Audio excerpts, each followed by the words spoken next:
All right, well, good evening, folks, and welcome inside the Macon Centerplex here in Macon, Georgia for the fifth time this season. The Mayhem 3-0-1 in this building so far, a great start to their year, 6-0-1 overall, and currently hold the top spot in the entire SPHL with 13 of a possible 14 points to start the season. By far the best start to any season the team has had in franchise history. They're hoping they can extend that a little longer here tonight. Thanks for joining us, everyone, on SPHL Live and on YouTube. My name is Alex Von Koitels, and we're grateful to have you aboard.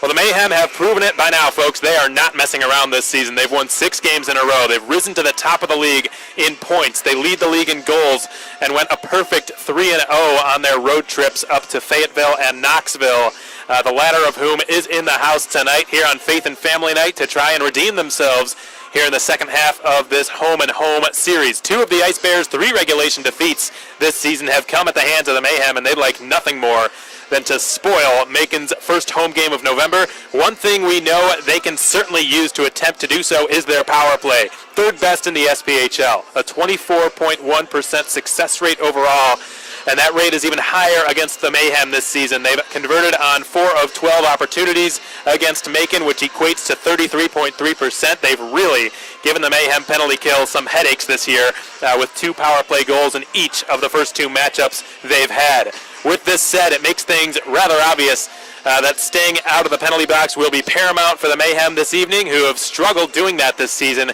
They lead the entire league with 35 trips to the penalty box this year, so you've got to give their penalty kill some credit for fighting them off at an 80% rate, which they have done, but against Knoxville, it's been a whole other story. And while we're on the subject of the 3 keys of tonight's game for the Mayhem, let's get into the next 2. You heard 1, staying disciplined. 2 is keeping the Ice Bears' shots to the perimeter. The Mayhem did an exceptional job of doing that in the 3rd period last night in Knoxville, which is one of the big reasons they were able to come away with a 3-2 win. And finally, getting off to a better start. The Mayhem have been outstanding in the 3rd period, especially recently. On the road trip, they came from behind every single game on that trip to win in regulation, but on the season overall, they have outscored their opponents 12-3 in the closing stanzas of games. They have been dominant, but mounting a come-from-behind win game after game is not really a realistic strategy for the long term, so one thing we'd like to see the Mayhem do tonight is get off to a better start than they have in recent games, and that is your 3rd and final key to victory tonight for the Macon Mayhem. Let's take a look at our goaltending matchup heading into tonight's game. It's a carbon copy of last night. Jordan Ruby for Macon, Hayden Stewart for Knoxville.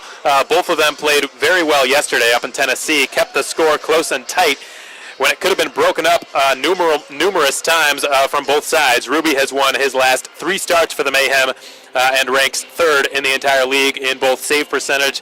He ranks 4th in the entire league in both save percentage and goals against average. He ranks 3rd if you don't count Gordon Dayfield, who's up in the East Coast Hockey League at the moment. The Mayhem's goaltender, Gordon Dayfield, he will return, but he's been loaned up to South Carolina, the Stingrays. He's not sure if he's going to play up there in South Carolina, but he is on the roster for now. In light of that, the Mayhem have called upon emergency goaltender to back up Jordan Ruby tonight, Joey Roberts, who will be sporting the number 1. He will not play unless Jordan Ruby is injured, and the Mayhem have no other option. And Ruby's counterpart this evening, like last night, Hayden Stewart on the other end. A Cornell University grad, a newcomer to the Knoxville Ice Bears, and he has impressed greatly early in his rookie year. He's got a 2.70 goals against average and a 912 save percentage through his first 3 professional games played, or games played for the Ice Bears, I should say. And he is in net tonight for Jeff Carr and the Bears. He played very well last night. Probably didn't really get justice, did not get the result he probably deserved. He got a regulation defeat at the hands of the Mayhem, despite playing some really good, despite doing some really good goaltending in net for Knoxville. Seth Ronsberg is playing his first game of the season tonight for the Mayhem, folks. He is finally good to go after being stuck in the IR for the first few weeks of the season. He will be on defense tonight with Kristaps Bazovic suspended for a game for his big heavy hit on Scott Cathrell up in Knoxville yesterday. Ronsberg is a very versatile player who can play at both ends of the ice, forward and defense, which he did quite a bit last season while here in Macon. Ronsberg will be sporting the number 9 tonight, and we look forward to seeing him in action in his first game of the campaign. The Knoxville Ice Bears starting lineups being announced right now by our public address announcer. As follows for Knoxville, we mentioned Hayden Stewart. He will be in net. On defense will be David Branchick, the veteran blue liner, who will be flanked by Doug Rose, who was one of the stars of last night's game. Any way you cut it, whether you're a Mayhem fan or a Knoxville fan, you've got to recognize Rose as one of the stars of yesterday's game up in Knoxville. He had a goal and an assist, and the second one was huge. It regained Knoxville's lead and turned the tide of the contest. The Mayhem had a lot of momentum when that goal was scored, and it was quelled. It was another power play strike. Rose with the tally. He also assisted on Danny Caesar's goal back in the first period last night. He is on defense with David Branchick, and he will be one of our players to watch tonight for the Mayhem. He was our second star of the game, and he was Knoxville's, so without question, he had one heck of a performance yesterday.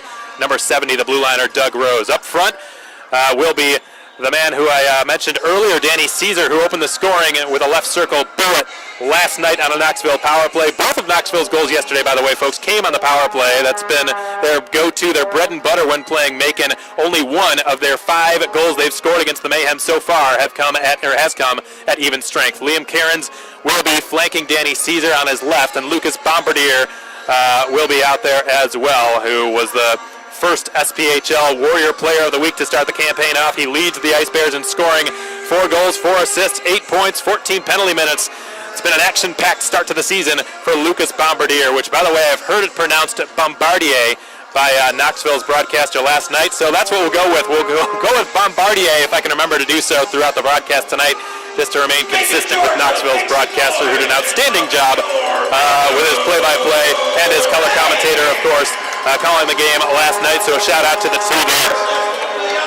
And now the starting lineups for your Macon and Mayhem, ladies and gentlemen, will be announced right now in a much more enthusiastic fashion by our PA announcer. But first, the presentation of our wonderful mascot, Mac, the mascot, skating out onto the Macon Centerplex ice for the first time in November as he taunts some of the Ice Bears skaters starting on the blue line.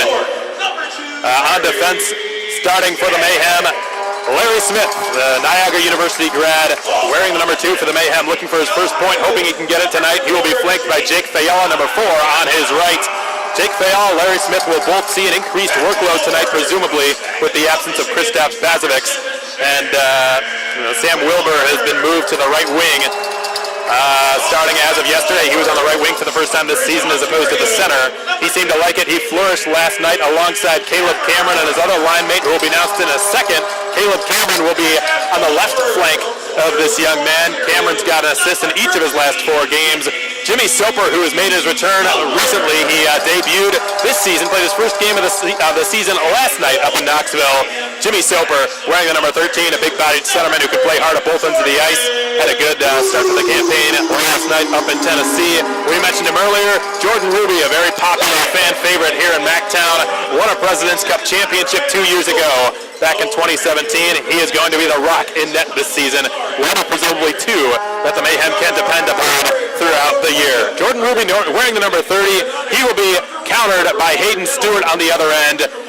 Ruby and Stewart, tonight's goaltenders for Macon and Knoxville, respectively. We don't have the names of the officials tonight, folks. We did not receive them in the pregame report.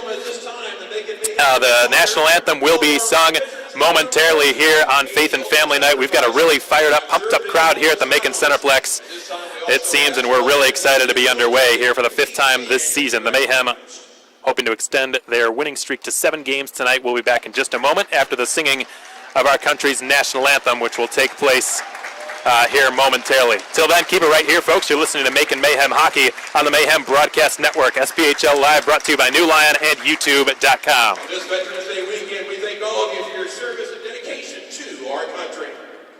And now, ladies and gentlemen, please remain standing or remove your caps for the presentation of tonight's national anthem. Tonight's anthem is performed by Dion Cassell of the Houston Road Church Worship Band. Oh, say, can you see by the dawn's early light what so proudly we hailed at the twilight's last gleaming, whose broad stripes and bright stars through the perilous fight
And a raucous round of applause following the singing of our country's national anthem here on Veterans Day weekend.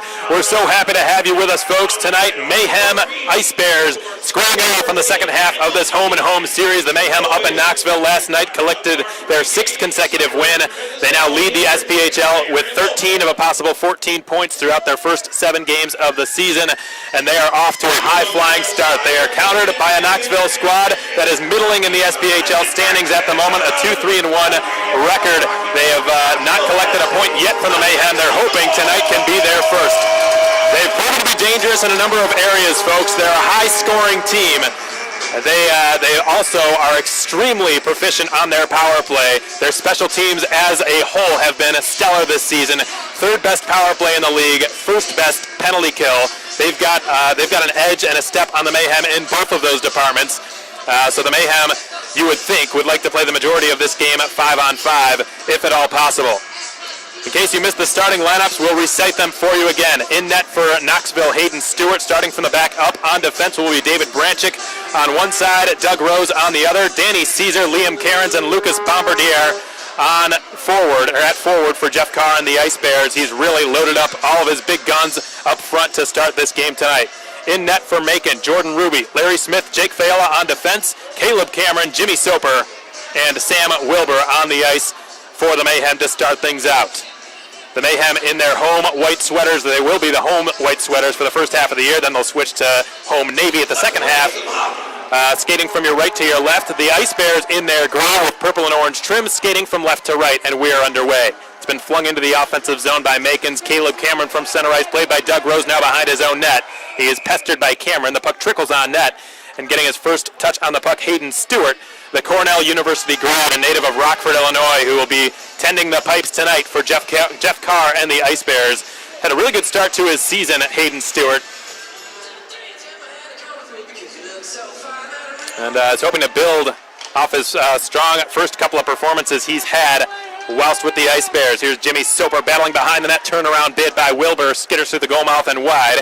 Cameron will tap it back to the point. Fayola with a bit of a head fake, turns it back to Cameron in the right corner on the far side of the ice. It's been wrapped around. Fayola pinches, half wall, long shot, tipped on goal by Soper and stopped by the goaltender Hayden Stewart for Knoxville. Doug Rose taking his time, flips it a good 100 feet in the air where it bounces near Jake Fayola on the neutral zone.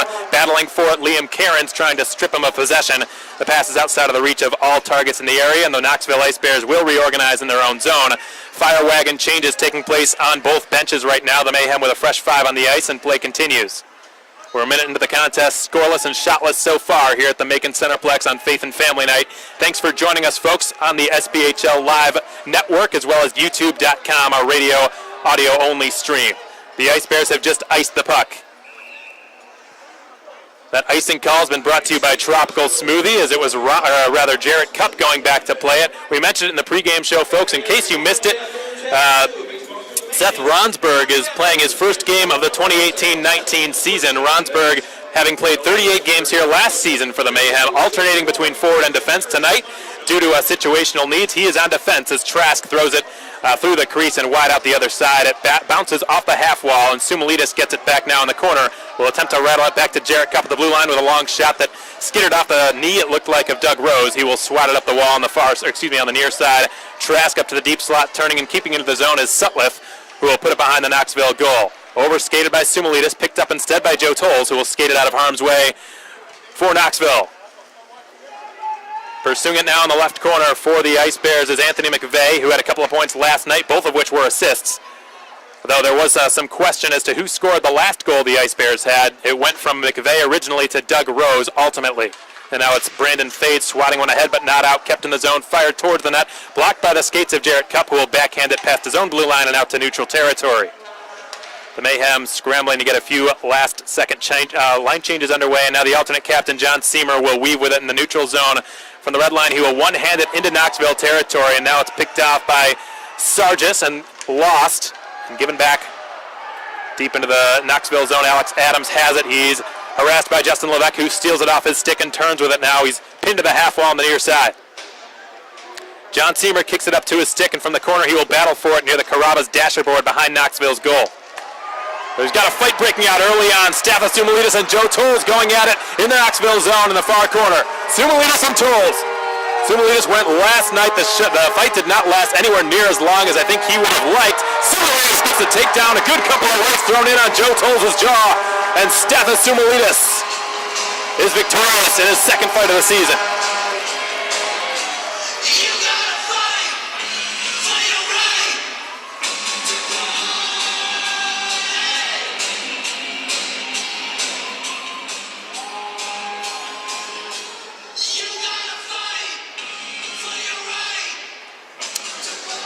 Not to make a blanket statement here, folks, but you don't often see the European style merging with the American style in a way that you see with Stathis Sumalitis, a native of the Czech Republic.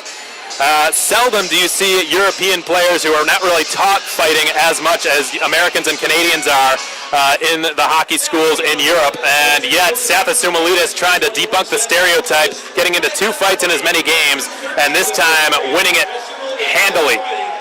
I was unable to really declare a victor from last night's fight, which Stathis was a part of, but it took place so fast, I wasn't even able to see whether he won it or not, and the camera, by the time it had zoomed over to it, the fight had already concluded, so it was sort of inconclusive as to the victor of that scrap. The Mayhem have just rattled it off the glass and out to neutral territory. Doug Rose will bat it down, and it's flung back into the Macon zone with 3 minutes and 15 seconds having surpassed here in this game. Skating out of his own zone with it now is Larry Smith, who will feed it up to Levesque. His pass is behind the reach of John Seamer, who backpedals now into the neutral zone, and Seamer attempting to muddle things up on the forecheck for Knoxville. Danny Caesar's got it. He will turn up ice with it. Skates around 1, gets checked by the second, but got rid of the puck in the nick of time. Bombardier sent it over. Adams has it. The puck slides through the crease and out wide out to the half wall on the near side. It's been kept in the zone by Bombardier, who lost it, and here comes Macon. They've got a 3-on-1 developing here. Wilbur on the right side. Slap shot. Score!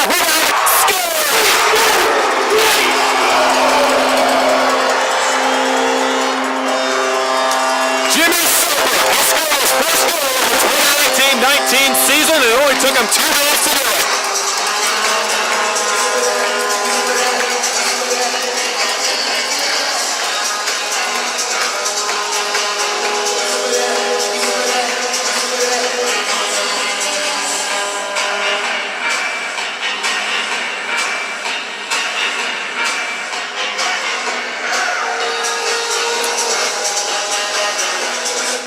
Couple of things worth mentioning here, folks. A, you've heard it before. It's never a bad play to get the puck on net, even on a 2-on-1 like that. But most players will be tempted to force a pass in that situation. And Wilbur let the shot go. He fired another one from the left circle. This time it was handled by Hayden Stewart much more efficiently. The Mayhem will reorganize now in the neutral zone. Larry Smith's got it. Up to Jimmy Soper. Cairns interrupted that. The Ice Bears back in their own zone. Seth Ronsberg turns and fires. It was blocked. Lots of skates en route to the goal. The shot never reached the netminder, Hayden Stewart, and now it's cut from the left point, able to rattle it behind the goal line. Caleb Cameron, fresh off a line change, put it behind the net. Now it's Trask on the far corner. Jake Trask wheels out to the deep slot with it. He switches places with Cup and leaves it for him. Cup with a shot, redirected at the pad. It's stopped by Hayden Stewart. Good reactionary save by the Knoxville goaltender. Back to the goal. It was Wilbur who shot it, Soper who scored it. Never a bad play to get the puck on net. Wilbur, though he had a 2-on-1, he decided to take the shot. It was such a hard shot, the rebound could not be controlled by Hayden Stewart. There was a loose puck right on the doorstep, just a cupcake waiting to be eaten, and it was gobbled up by Jimmy Soper. And he didn't do a flyby, he just charged the front of the net looking for the garbage, and he found it. Here comes Knoxville, hoping to respond quickly. They've done so this season, back when the Ice Bears were here on October 26th, the third game of the campaign for both squads. They really made a habit of responding quickly to the Mayhem's goals. Here's Adams. Alex Adams' pass never was filtered through all the skate standing in front of him. McVeigh will wire it wide to the short side post, and it's played now at center by Adams, who turns away from Caleb Cameron, and we'll start it back into the Mayhem zone. Adams pulls up, left circle delays, drops it to the tail gunner. The shot goes wide of the net, pinballs around, and it was taken by Marcus Ortiz, and the Mayhem will commence a brief counterattack. They've got a lot of gassed bodies out there, most of which have gone to the bench. We're a quarter of the way through this first period. The Mayhem with a 1-0 lead, courtesy of Jimmy Soper's first goal of the 2018-19 season. Sam Wilbur on the assist. Good finagling done there by Garrett Sargis of Knoxville, but eventually he lost possession of the puck. We're nearly 6 minutes into the contest. We're heading to our first media timeout of the game. Going to take a brief pause on the Mayhem Broadcast Network. 1-0 your score. Jimmy Soper, your lone scorer. We'll be back in a moment, folks. Hope you're enjoying the broadcast tonight on SPHL Live and on YouTube. We'll be right back.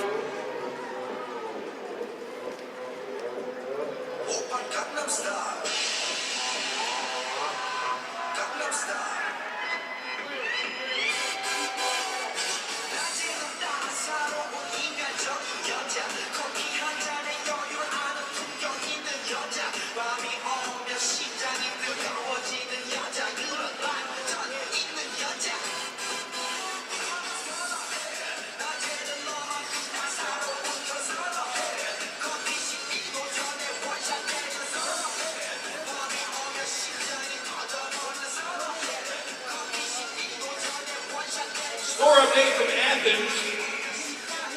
In the second quarter, Georgia 3, Auburn 7. So our public address announcer Charles Olson filling the folks here in at the Macon Centerplex. The score of the Georgia-Auburn game that's going on right now up in Athens. It sounded like Auburn had a 7-3 lead over the Georgia Bulldogs. That's a game that I know that our general manager Blair Floyd wishes he could watch right now. I'm sure he'll be periodically checking the score. Blair Floyd, obviously an enormous Auburn University fan, big Cam Newton fan as well, his alma mater. Puck rolls up to John Seamer now, who's unable to clear it. A diving poke check is made by Mac Jansen to keep it in the attacking zone. The Ice Bears still buzzing to retie this game, and while they've got a little bit of momentum, now is the time to do it. It's the best time to sort of really deflate the Mayhem bench. But they're riding high after getting the first goal tonight, which was one of the keys of the game tonight, by the way. Not necessarily scoring the first goal, but getting off to a better start. The Mayhem have relied so heavily on coming from behind, which they've done exceptionally well. But still, you don't want to rely on that strategy game after game, night after night, as a long-term tactic. Seth Ronsberg ran into some traffic in the form of Lucas Bombardier, the Knoxville captain. Jarrett Cupp with it behind his own net. Backhand one, it rolls up the half wall on the far side, intercepted. Bombardier's got it, pulls the trigger. It was blocked by Brandon Fade, skitters across the blue line. Not much further than that, and the Ice Bears regroup. Cupp will slip one through. He could get a 2-on-1. Wilbur had to chase it down, however. Cupp decided to turn and go back to the Macon bench. Puck was a little bit too far outside of the reach of Wilbur. They would have been on a 2-on-1. Knoxville has just cleared it out to the neutral zone where it's taken by Larry Smith, and he will rattle it back in. The Mayhem on a delayed offside. Now they're good to go. Alex Adams behind his own goal. Defenseman sporting the number 43 tonight for Knoxville, playing in just his second game of the season. Danny Caesar's shot was a knuckleball after it pinballed off a leg. Rolls into the right corner on the near side. Given back to the fresh player right off the bench. It's Cairns. The puck pinballs on net. Kick save by Ruby. And it's spirited ahead out to the neutral zone. Knoxville getting it back again in neutral territory and resetting. Doug Rose will fed it over to Branchik. It was Branchik who made the move earlier, rather, folks, not Cairns. My apologies. Liam Cairns, we've seen it several times this season. Every time so far the Mayhem have played at Knoxville, I've noticed he really is fond of the curl and drag move. He attempted it several times yesterday, and none of them paid off, but there were a few close calls. He was the first Ice Bear to score against the Mayhem this season, Liam Cairns, back on October 26th. 11:40 to be played yet in period one. The Mayhem have a 1-0 lead over the Ice Bears there you see on the scoreboard here at the Macon Centerplex. By the way, folks, I'd like to give a shout out to our new cameraman, Ryan Luparello, stepping in. He's doing an outstanding job so far. He works full-time over at the ASUN Athletic Conference, operating cameras and such over there as well. From New York, he's doing his first Mayhem game tonight. We really appreciate having him, and we look forward to seeing what the future holds for him here this season. Any folks tuned in out there on SPHL Live or on YouTube, if you've got any comments, questions, concerns, complaints, we'd love to hear them. Go ahead and send them to the Mayhem Twitter page at Macon Mayhem. We'd love to give you a shout out or just answer any concerns you may have. We'll, of course, be sure to get back to you in a very timely manner before this broadcast comes to an end.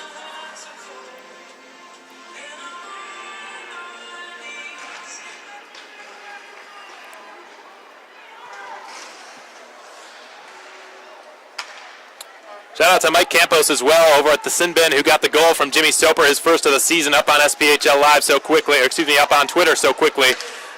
Mike Campos does an outstanding job, and he's on top of it as always. Down the left wing side, it's brought to the backhand. The shot never reached Ruby. It was blocked aside by Jarrett Cup. And now Kletcha will skate out of his own zone with it. Dakota Kletcha from the red line. He rattles it in. It goes behind the Knoxville goal, and Hayden Stewart will leave it aside. Picked up by Joe Tolles, who's got his head up, looking to make a breakout play. Just floats it deep into the Mayhem zone. We're approaching the halfway point of this opening period. Cup sends it around the end wall, out to the far point. It's kept in the zone, turned towards the net, blocked by Seamer.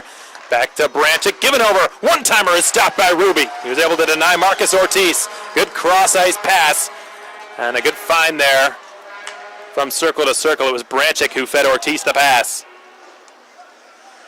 Branchick charges in after it. He's a defenseman in name only, seemingly, tonight, folks. He's really gone to work along the end walls, battling, charging to the front of the net to attempt to spark some offense in this Knoxville squad, which has struggled substantially at even strength. Scoring against the Mayhem, they've done so just once on the 5-on-5 this season in 2 games played, but they've done so 4 times on the power play. With that said, it's obvious the Mayhem will need to stay disciplined tonight. There's no question about it. That could very well be the difference between 2 points and none. Ruby makes his biggest save of the game on Nick Martin. He is crashed into in the blue paint, and there will be a penalty. For the first time tonight, the Mayhem will go to the power play. Goaltender interference, I presume.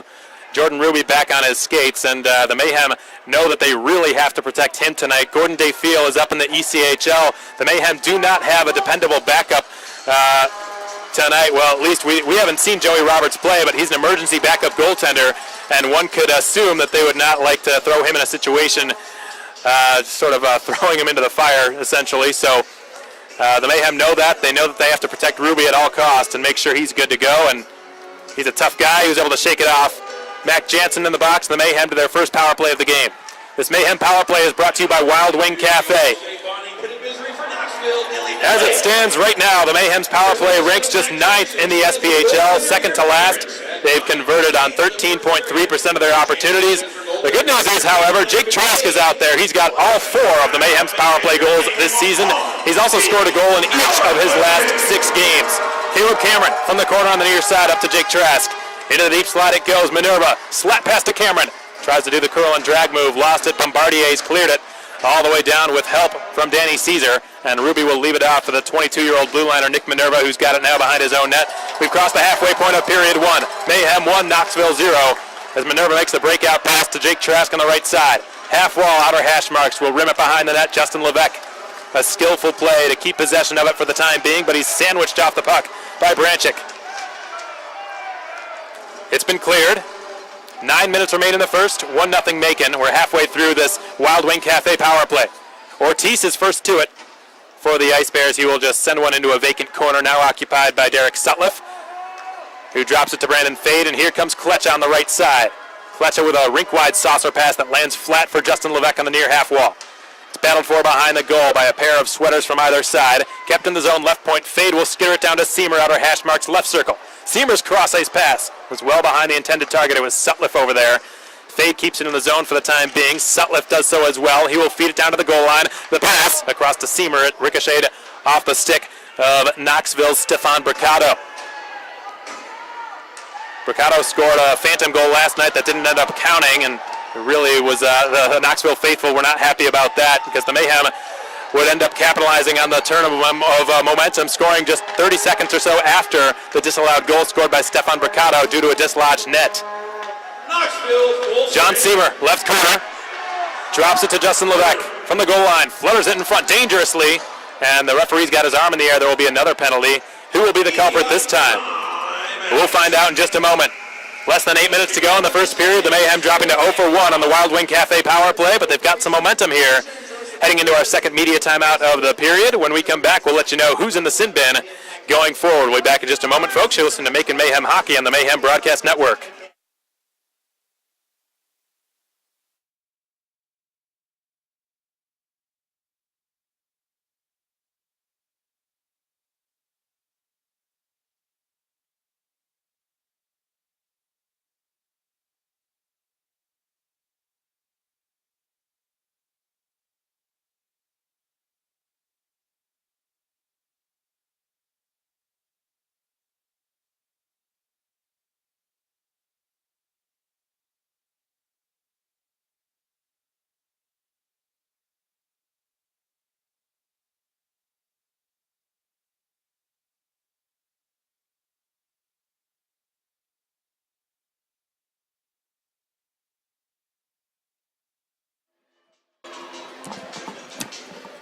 So the ensuing draw will take place to the right of Hayden Stewart, the Rockford, Illinois native and Cornell University grad, former Corpus Christi Ice Ray in the North American Hockey League, playing in his 4th game tonight for the Knoxville Ice Bears. He's had a good start to his year, and the Mayhem back to the power play for the 2nd time tonight. Joe Tolles was a culprit for cross-checking. It looked like it was John Seamer who was on the receiving end of that penalty, parked in front of the Knoxville net. We'll see if the Mayhem have any more luck on their 2nd opportunity on the man advantage here tonight. Minerva to Trask. Trask to Sumalitis, back to Trask, who fires it wide of the right post. Good give-and-go play between Sumalitis and Trask, a couple of alternate captains and veterans on this squad. Sumalitis, Trask, left circle, given down to Kletcha, tries the cross crease. Levesque was over there, but the pass never reached him. Rather, it was Cameron. It's been cleared by Knoxville all the way down. This Mayhem power play is presented by Wild Wing Cafe. Jordan Ruby skates it behind his own net.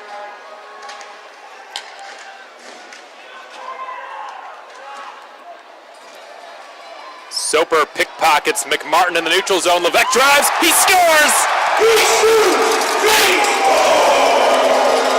What a start to the game for Jimmy Soper. A Gino and an apple in the first 13 minutes of play. In just his 2nd game as a Mayhem, his 2nd game of the season, I should say. Jimmy Soper's already got 2 points, a goal and an assist, and Justin Levesque buries the Mayhem's only power play goal of the season, not scored by Jake Trask. Scoring at 13:07 to give the Mayhem an insurance lead. That strike by Justin Levesque was his 3rd of the season, 3rd as a Mayhem.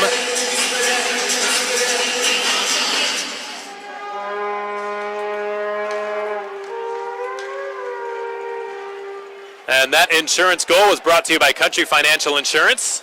The Mayhem now with a 2-0 lead over the Knoxville Ice Bears. First power play goal on the season they've scored that did not come off the stick of number 29. Jordan Ruby is down with a butterfly save he was able to make on Ortiz. Flutters towards the net ever so slowly. Easily stopped by Jordan Ruby. Power play goal for the Mayhem at 13:07. How about some noise for the boys? Backtown!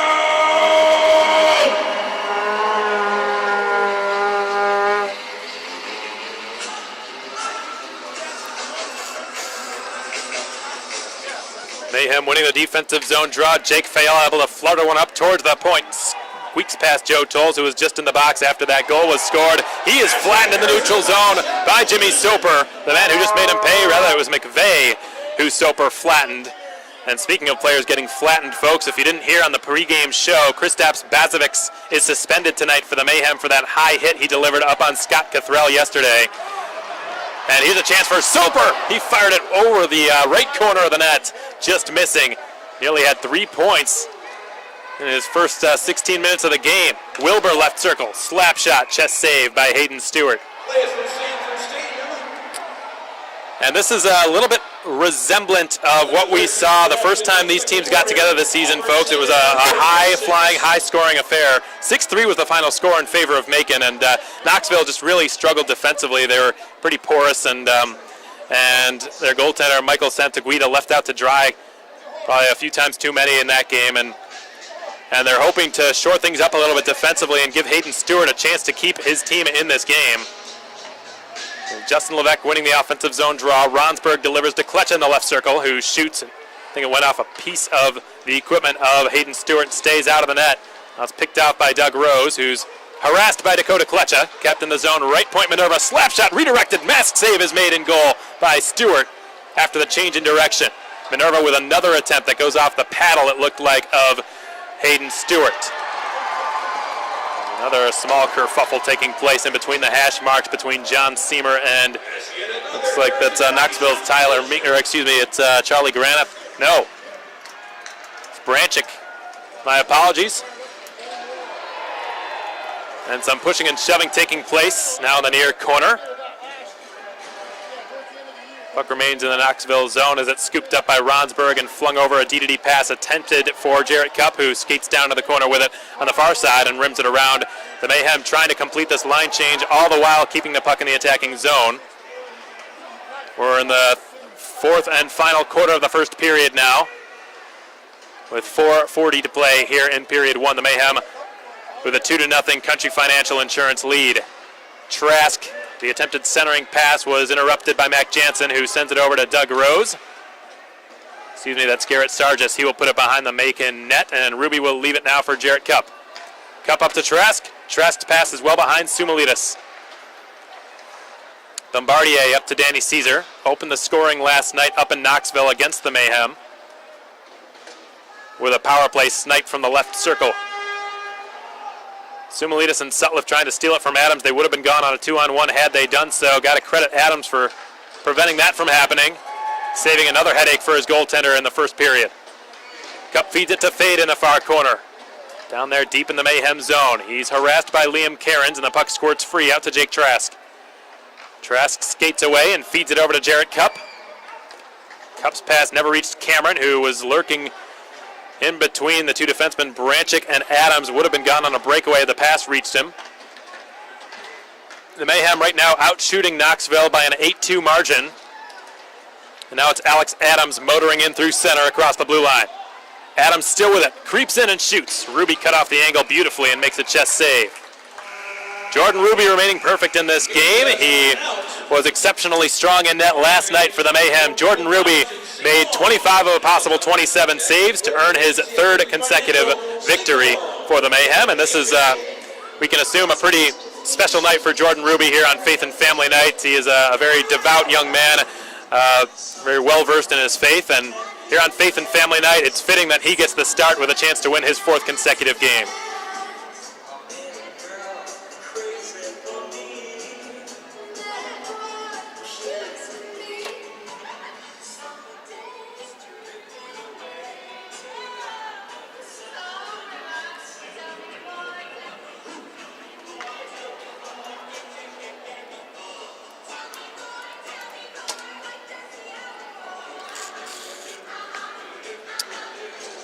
During our third period media timeout, coaches Thomas and Carr giving a few words of encouragement to their squads. Thomas may not have a whole lot to say. Carr's got plenty to say. He's trying to light a fire under his squad, who have not had a chance on the power play yet so far tonight, and that's been their bread and butter when playing Macon. Once that happens, folks, it's a whole new ball game, so watch out for it. The Knoxville squad has not been on the man advantage yet, and once they do, it opens things up for them in ways you can't even imagine. A backhand shot coming off the stick of McVeigh flutters wide of the left peg. Jordan Ruby never had to touch it. Now Sam Wilbur will work for it far half wall in front of the Dash auction platform for fans. Dasher board over there on the far side. Jimmy Soper knocks his man down, and I think Jeff Carr and his bench wanting a penalty called against the big 13 Soper. Here comes Cameron. The RIT grad able to spring Wilbur on a delayed offside. He plays the puck, the whistle blows. Offside is the call against Macon. Dakota Kletcha, one of the undisputed players to watch tonight for the Mayhem. Both times these teams have gotten together, Dakota Kletcha has scored 3 points. Well, it's not exactly true. He's averaged 3 points. He had a goal and 3 assists back on October 26th, and last night he had a pair of goals, one of which was shorthanded to tie things up in the third period, which was a huge goal for the Mayhem. Assisted by Justin Levesque, who's on the score sheet again tonight. His third goal of the season. But Dakota Kletcha, 6 points in just 2 games played against Knoxville, evenly distributed between goals and assists. Left off to the right point, Kletcha gives the return, and the shot from a tough angle coming off the stick of Seamer is handled by Hayden Stewart. Hayden Stewart has just made his 8th save of this game, 8 for 10 in net. Right now it looks like the shots are even at 10 apiece. Not sure if that's accurate or not, but in any case, Jordan Ruby remains perfect. 2-0 your score with 2:13 to play in the first period. The faceoff will take place in the Knoxville zone to Hayden Stewart's left. It's Justin Levesque from the far side. His shot stopped by Stewart. Rebound stopped again on cut by Stewart, who scrambles for the loose puck. It goes off the back of the net, and it's carried out of harm's way finally by Doug Rose, the second star of last night's game, who will pass it to himself and skate into the left corner down there in the Mayhem zone. The outlet finds Justin Levesque, who angles it off the glass diagonally out to the neutral zone. Sumalides will accelerate it further and now pursue Lucas Bombardier behind Knoxville's goal. 100 seconds remain in the opening period. It's brought up the far side. Jake Trask intercepting it, feeding it to Sumalitas, who just keeps it in the attacking zone. Hopeful for a return pass there from the half wall on the far side by Derek Sutliff, who goes to get it, knocked off his stick by Adams. Adams checks Sutliff into the far half wall. He remains on it and puts it behind the net, intended for Jake Trask. Danny Caesar's got it now. Good hit delivered by Stathis Sumalitas. That's what's called finishing your check.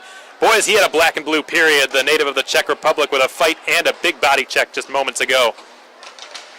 A centering pass, a dangerous one, speared out of there by Jarrett Cupp, who just got his stick in the way in the nick of time. Cairns flutters it towards Bombardier. Cairns gets it back and shoots. Missed the right post. It ricochets off the backboards. Brandon Fade will collect it, and he will rattle it up into the neutral zone, and Sumalitas will skyhook one into the opposite corner. The Mayhem with a fresh 5 on the ice now in the closing 45 of period 1. They've got a 2-0 lead. Goals scored by Jimmy Soper and Justin Levesque in that order. Soper finished his body check as well, but Knoxville retains possession. Ortiz's shot is blocked by Smith. Ortiz skates all the way over to the far hash marks to get it and runs into his own man now behind the Macon net, Stefan Braccato. The Mayhem are able to clear with a quarter of a minute remaining in the period. Wilbur guns it down, hoping for some last-minute magic here. He is sealed off the puck in behind the net. Cameron goes after it. 10 seconds to go. The Ice Bears have worked it out of the defensive zone. Ortiz with his head up springs Cairns. Slap shot on target, stopped by Ruby, who tosses it out to avoid a whistle. Did he get it off in time is the question. I don't believe so. We will have a whistle with 0.4 seconds remaining on the clock. Jordan Ruby making the save. It was on Branchik rather, not Cairns. And the Mayhem will have to take one last defensive zone face-off before this period comes to an end, but there's not enough time to get a shot off, I don't believe. This isn't, it's not like basketball where if the ball's in the air, when the buzzer sounds, it can still count if it goes in. In hockey, it has to cross the goal line completely before the time expires, so this is just not going to happen. First period's in the books. 2-0 Macon, and they have certainly abided by one. No, make that 2 keys of tonight's game. Number 1, staying out of the box. The Mayhem did not go to the penalty box once that entire period, which is a rarity as far as their season has gone so far. The Mayhem, again, the most heavily penalized team in the SPHL. They've gone to the box 35 times this season, but they were able to avoid doing so in that period, which is paramount to success in tonight's game against a power play that has lit them up so far this season on 4 separate occasions out of 12. So the Mayhem playing some really smart hockey, staying out of the penalty box and staying disciplined through the opening 20 minutes of play. And number 2, they did a good job starting things out better than they have in recent games, particularly when they were on that road trip over the last 3 games. The Mayhem really had to come from behind just about every time, so now they've got the lead, and an insurance lead at that, so that's going to be a good feeling for them, I imagine, heading into the second period. It's something they've not been able to do too often of late. So the Mayhem with a 2-0 advantage, a Country Financial Insurance lead over the Knoxville Ice Bears here through the first 20 minutes of action at the Macon Centerplex. Our first home game of November, Faith and Family Night on Veterans Day weekend. Thanks for joining us, folks, on SPHL Live and on YouTube. We're glad to have you with us. Alex Von Cordel, the voice of your Macon Mayhem, welcoming you into the broadcast this evening. The Mayhem again with a 2-0 advantage through the first third of play. Lots of action around the SPHL tonight. Every team is playing. The Mayhem, remember folks, not only is this home and home pretty taxing for the Mayhem, they've got to turn right around and head up to play one of the best teams in this league tomorrow night. The Huntsville Havoc will be hosting the Mayhem tomorrow. The legendary voice of Alabama football, Eli Gold's got the call, if I'm not mistaken, and the Mayhem, if they win tonight, will really have a daunting challenge awaiting them as they will hope to extend their winning streak. If they win tonight, it would be extending it to 8 games tomorrow in Huntsville if they can pull that off. But they'll be playing against a Huntsville squad that has just won the President's Cup last year. Is 4-1-0 to start their season, and they are feeling good. If I'm not mistaken, that's actually their home opener too. If it's not their home opener, it's their second home game. They have not had a very home-heavy start to the season, so Huntsville will be ready for Macon tomorrow night, and that will be really their first really big challenge in which they're playing a team at the top of the SPHL standings.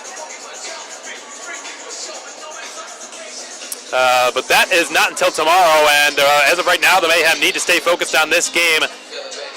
One game at a time, one period, and one shift at a time, as the Mayhem right now have a 2-0 lead over Knoxville, and in period 2, we'll look to build off of it and continue to extend their winning streak. If they win tonight again, that will be at 7 games. Jake Trask hoping to extend a goal-scoring streak of his own, the longest in franchise history and the longest in the SPHL. Jake Trask has scored a goal now in 6 consecutive games, 4 of which have come on the power play, and he has just been on fire. But that's obviously an individual accolade that's nowhere near as important as the team getting the 2 points tonight, but still it's going to be worth keeping an eye on, among other things, as we continue in the final 2/3 of this game. Until then, folks, we're going to take a timeout on the Mayhem Broadcast Network. When we come back, we'll take a look around the SPHL, break down the first period in greater detail, and talk about what the Mayhem must continue to do to come away with 2 points tonight for the 7th consecutive game. All that and more coming your way momentarily. Keep it right here, folks. You're listening to Mayhem Hockey on the Mayhem Broadcast Network.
Okay, Mayhem fans, well, welcome back. We hope you're enjoying your Saturday night. The Mayhem are having a good start to their Faith and Family night so far. They lead 2-0 over the Knoxville Ice Bears on the final half of this home-and-home series.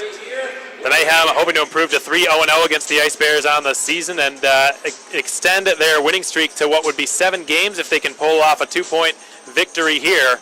And so far they're off to a great start, which was huge for them because they've had great finishes, but they haven't necessarily had great starts over the last few games. They wanted to remedy that, and they've done so tonight. It's a busy night around the Southern Professional Hockey League. To those of you relying on point streak to track this game and the statistics, folks, I do apologize, but it seems like we're having a technical difficulty with point streak right now. The SPHL website still shows the Mayhem Knoxville game at 0-0 in the pregame, which we know to be false. We're in the first intermission right now. The Mayhem lead 2-0, but right now the SPHL point streak site has it as a pregame scoreless scoreline. So we'll be sure to keep you folks updated as that story develops, but as of right now, nothing to show, nothing to say on it really. But fortunately, it looks like all is well throughout the rest of the league. There don't seem to be any issues on point streak anywhere else. And I'm sure the tremendous off-ice officiating staff that we have here will get the problem resolved in a timely manner. Now let's take a peek into Roanoke, Virginia tonight. It's about halfway through regulation. The Roanoke Rail Yard Dogs are hosting the Evansville Thunderbolts, who have now won a couple of games to get back into the mix. They are now ranked 8th in the SPHL after a very slow start to their season in which they were winless through their first 5 games. So congrats to Evansville for getting back on the map, and they opened the scoring tonight on the road in Roanoke, but Jeff Jones for the Rail Yard Dogs responded with a power play tally, assisted by Maxime Gouillon and Cameron Baker. So it's a 1-1 scoreline at the Berglund Center in Roanoke tonight. The Dogs and the Thunderbolts all deadlocked in a stalemate about halfway through regulation. Outside of that, there's no score. Huntsville's in Pensacola. That game just started, it appears, and Birmingham's in Quad Cities, Iowa tonight. That game also scoreless, just 3.5 minutes in. That wraps up your out-of-town scoreboard update. For more detail into this game now, because we don't have point streak, we're a little bit limited in our description, so I'll just go off of my own recollection. Jimmy Soper, who is playing in just his second game of the season, he came back from, he came down from the ECHL just about a week ago or so. He was with the Newfoundland Grizzlies, who are new to the East Coast Hockey League. They're in their inaugural season. And that's a long haul from Newfoundland down to Georgia. I can't imagine the amount of hours that would take driving. But Soper is playing just his second game of the season. He played 20 last year, 3 goals, 7 assists, point every other game, scoring pace. And he's very young. He's the youngest forward the Mayhem have at just 23 years of age. And he certainly has room to grow and develop and continue to improve his game in all facets, and tonight he has been the biggest story. He's got a goal, an assist, and he nearly made it a 3-point period with a breakaway shortly after his assist. So Jimmy Soper just real busy tonight. He was all over the ice and has caused some headaches for Knoxville, particularly their goaltender Hayden Stewart, who was 11 of 13 in his first period of this game. But Soper had a goal in the early stages of period 1.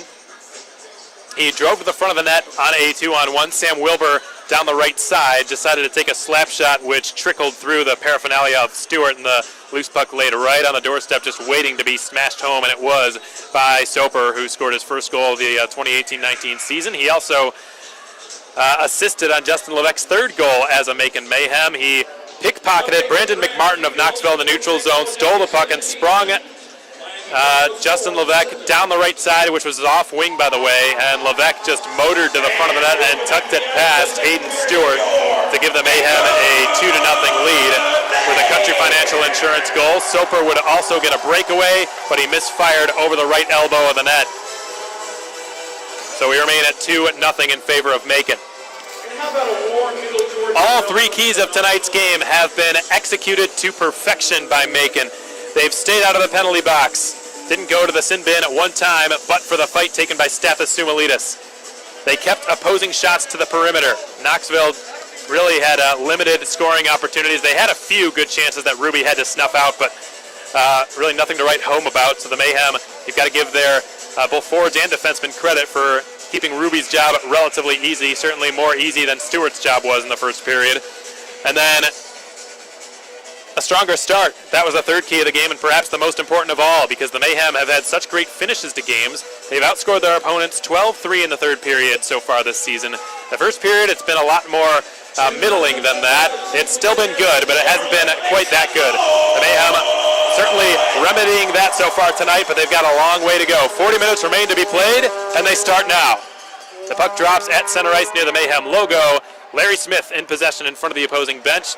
Spirits a pass ahead outside of the reach of Jimmy Soper. Knoxville's Branchik has it now and will swivel his way through center across the Macon blue line. Takes it wide on Fayella and avoids a check from Soper, which would have done some damage. Jimmy Soper, a pretty big boy, standing at 6'1", 205.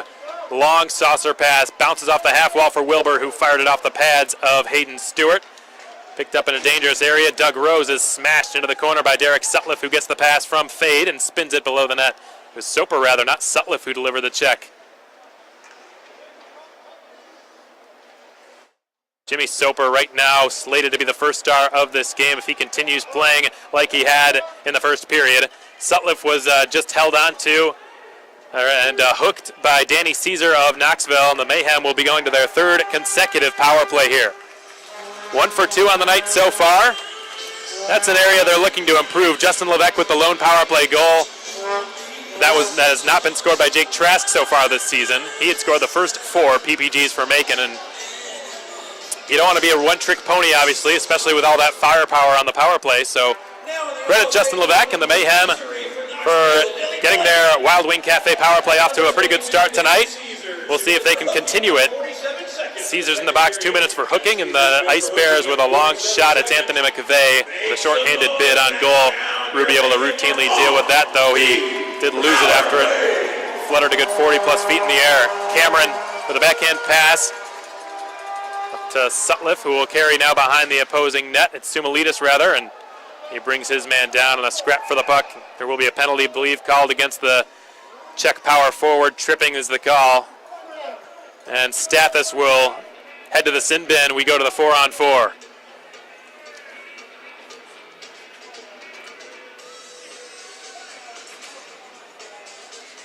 So the remainder of that Mayhem power play has just been washed out, and for the first time tonight, Knoxville will go to the power play, though it will be abbreviated, just 34 seconds on which to work their man advantage after the penalty to Danny Caesar is served. So Cairns wins the faceoff in the offensive zone, tried to dipsy-doodle his way through. Sam Wilbur will carry it down the right side on the counter. Wilbur drives and shoots, and a shoulder save is made by Hayden Stewart. And now it's Dakota Kletch on the near corner, catching up to it, feeding it into the deep slot, and it's Cup who will fire. It was a headhunter. It sailed over the crossbar. And Wilbur has his stick lifted, but stays on the puck. And Alex Adams carries behind his own net. Oh, look out. The net nearly came off, and it looked like it hit the back of Hayden Stewart. Play resumes. Down the left side, it's brought by Ortiz. Defended closely by Brandon Fade. And Seymour took a bit of a stumble behind his own net, but he got rid of the puck regardless. And now here's Derek Sutliff. Sutliff, one of the heroes in Fayetteville a couple of weekends ago. He's got a back check now after losing the puck to Ortiz, who can't pull the trigger. Ortiz had some speed, but he was met by Jake Trask. Good job back checking done by the Mayhem's alternate captain. Ortiz from the far corner. We've got 20 seconds remaining on this 4-on-4. Ortiz passes one off, and it's Bricado. Stefan Bricado pivots and centers. It's taken away by Trask, given off behind the goal line now for Jarrett Cup. Cup spins it off the end wall, and Brandon Fade reverses it up to Jake Trask now on the near half boards. Mayhem sort of struggling with this Knoxville forecheck, getting the puck out of their own zone, and now they go to the power play for the first time tonight. Danny Caesar's out of the box. The Mayhem on the penalty kill for the next 25 seconds, and it's brought by Sargis and dropped off. The shot from Adams never really came to fruition. Centering pass for Sargis. He misfired. He shot it over top of the net. Puck's been cleared by Minerva all the way down.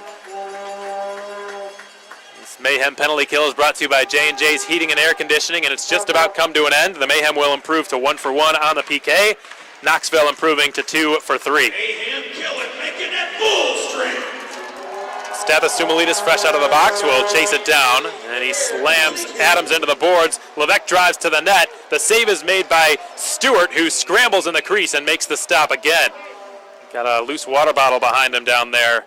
Stewart sort of that loose water bottle might have come from a minute or two ago when I believe it was Alex Adams who sort of inadvertently ran into the back of the net, causing it to buckle forward, and it hit the back of Hayden Stewart unexpectedly. You've always got to expect the unexpected when you're in goal. And Wingate by Wyndham offers hotels, offers best available rates, free breakfast and Wi-Fi. Book today and save Wyndham Rewards, the award-winning hotel reward. 16:24 to play in the second period. The Mayhem going to an offensive zone draw. Justin Levesque has his stick tied up. We've seen before, Justin Levesque really likes to switch up his face-offs. He is a left-handed shooter, but he likes to take face-offs as a right-handed shooter would, which is something I've seldom, if ever, seen before. And it's been pretty effective. I think it throws a lot of his opponents off. Here's Ronsberg with a shot, and a stick save is made by Hayden Stewart. Seth Ronsberg playing in his first game of the 18-19 campaign. Played 38 games for the Mayhem last year, alternated between forward and defense. Sort of a switch army knife type of player, jack of all trades, if you will. And he had been really itching to get back into the starting lineup and playing again after spending the first few weeks of the season on the IR.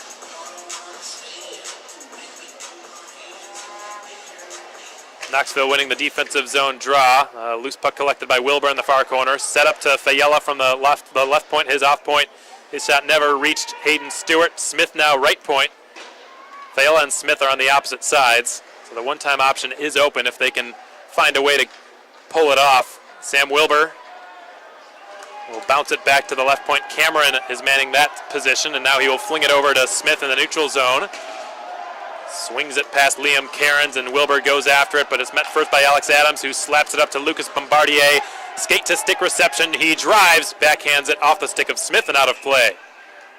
Approaching the quarter mark of this second period, 2-0 Mayhem remains your score. They got off to a much better start tonight than they did yesterday. They trailed 1-0 heading into the second period of last night's game, and from that point on, sort of alternated scores. And the round of applause you just heard was a reaction to the public address announcement regarding the Auburn-Georgia score. A slap shot from the left point taken by Branchick, stopped by Ruby in the butterfly, and Sumulidis will backhand it to Brandon Fade. Up to Trask, right side. Sutliff charges to the front of the net. The pass was intended for him. It was a tweener between his skates and his stick. And now it's Minks playing in his first game of the season. Sporting the number 3 for Knoxville. Branchick receives the pass. He's really driven and tried to generate offense for his squad. David Branchick, though he is a defenseman, he is not really let that title slow him down tonight. Jake Trask from the left point in the Knoxville zone, rattles it behind the net, goes off the backboards. Good check by Sutliff. Turnaround shot by Sumulidis is stopped from point blank range by Hayden Stewart. Right point, it's Nick Minerva. Long wrist shot, nearly redirected by Trask. It missed his stick, however. Left point is Ronsberg. Gives the pass off to Trask, who will spin it down to Sumulidis. Sutliff goes to the front of the net. The pass never reached him, and Danny Caesar takes over behind the Knoxville cage. One thing I've noticed about this Knoxville squad, folks, their forwards and defensemen seem very interchangeable. They don't really like to abide by whatever their position might suggest. Forwards play back a lot, defensemen play up a lot. That's a sort of a really fluid style of hockey, almost Russian Fab Five-esque. Scotty Bowman and the Detroit Red Wings back in their heyday many years ago loved to execute that. 5 players on the ice as a single unit. Scotty Bowman really the first coach to implement that tactic, the all-time winningest coach in the history of the NHL. Was really the first coach to implement a strategy in which forwards and defensemen went out together as a single unit, like one big line of 5 players that was almost invincible for a long time. Mick Martin stops, His own player interfered with him there with the skates. It was Garrett Sargis. The puck trickles through the crease. Ruby didn't have to make a play on it. 13 minutes to play in the second period. The Mayhem maintain their 2-0 lead as Seymour will float one into Knoxville territory, and the Mayhem will complete 4/5 of a line change now. Ortiz's pass.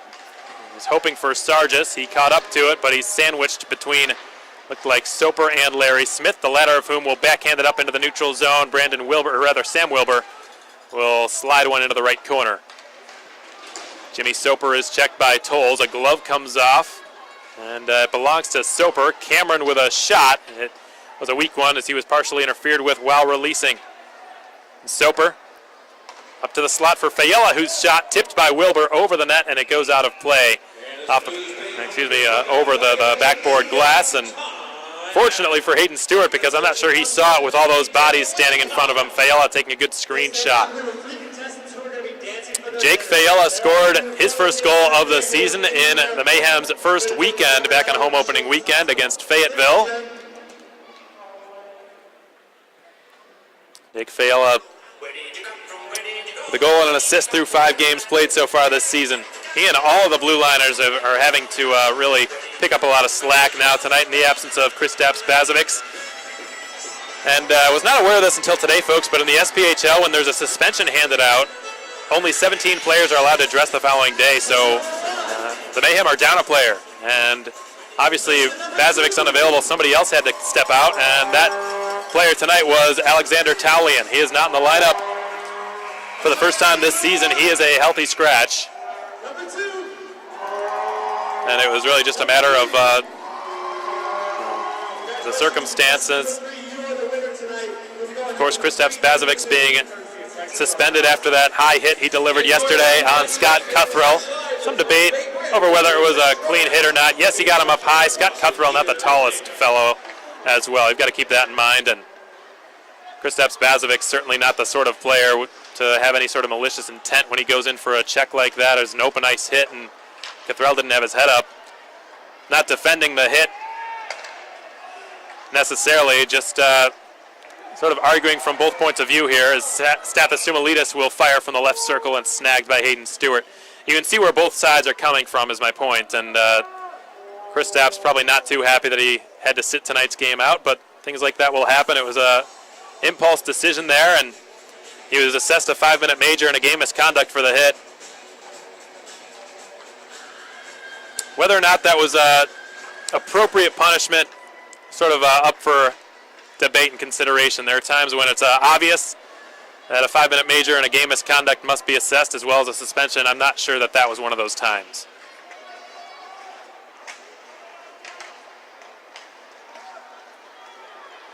But we, of course, hope that Scott Cuthrell, who was the victim of that hit and is not in the lineup tonight for Knoxville, we wish him a swift and full recovery, and hope he gets back to full strength soon. Brandon Fade with some hacks and whacks at Alex Adams, the two of them exchanging pleasantries. Play resumes. From the deep slot, a shot goes off the crossbar. It was taken by Bricado through a heavy screen. That puck had eyes. It went through bodies upon bodies, standing in front of Jordan Ruby, who I'm not sure ever saw it or got a piece of it.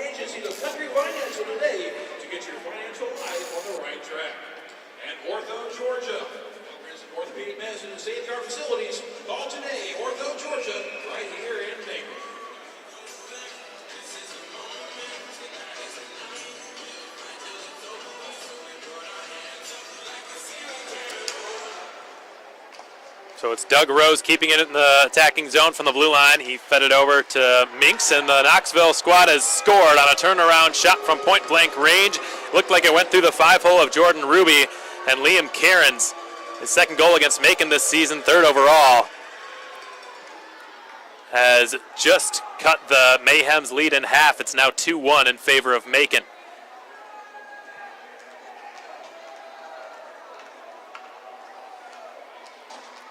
The goal coming at 8:54 into the second period, 28:54 in the game.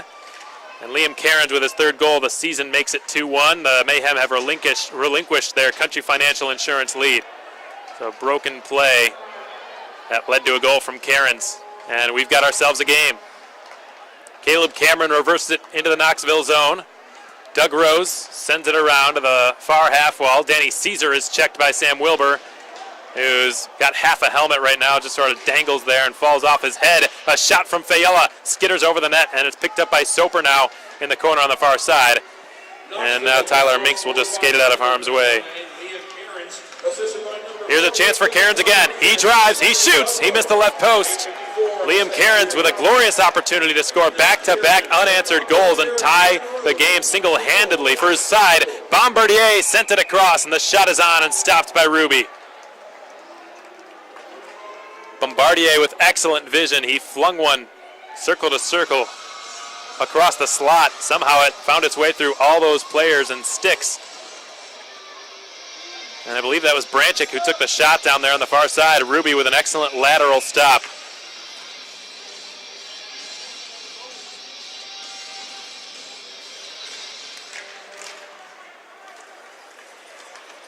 But Knoxville has really turned things around in period two. They have been the more aggressive team so far, and it's shown with the scoreline now reading 2-1 instead of 2-0.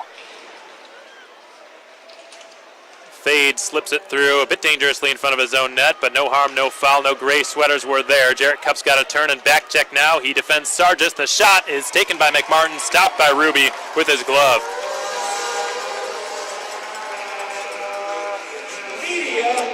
Brandon McMartin looking to redeem himself a little bit after having been pickpocketed earlier in the neutral zone, which led to a Justin Levesque power play goal.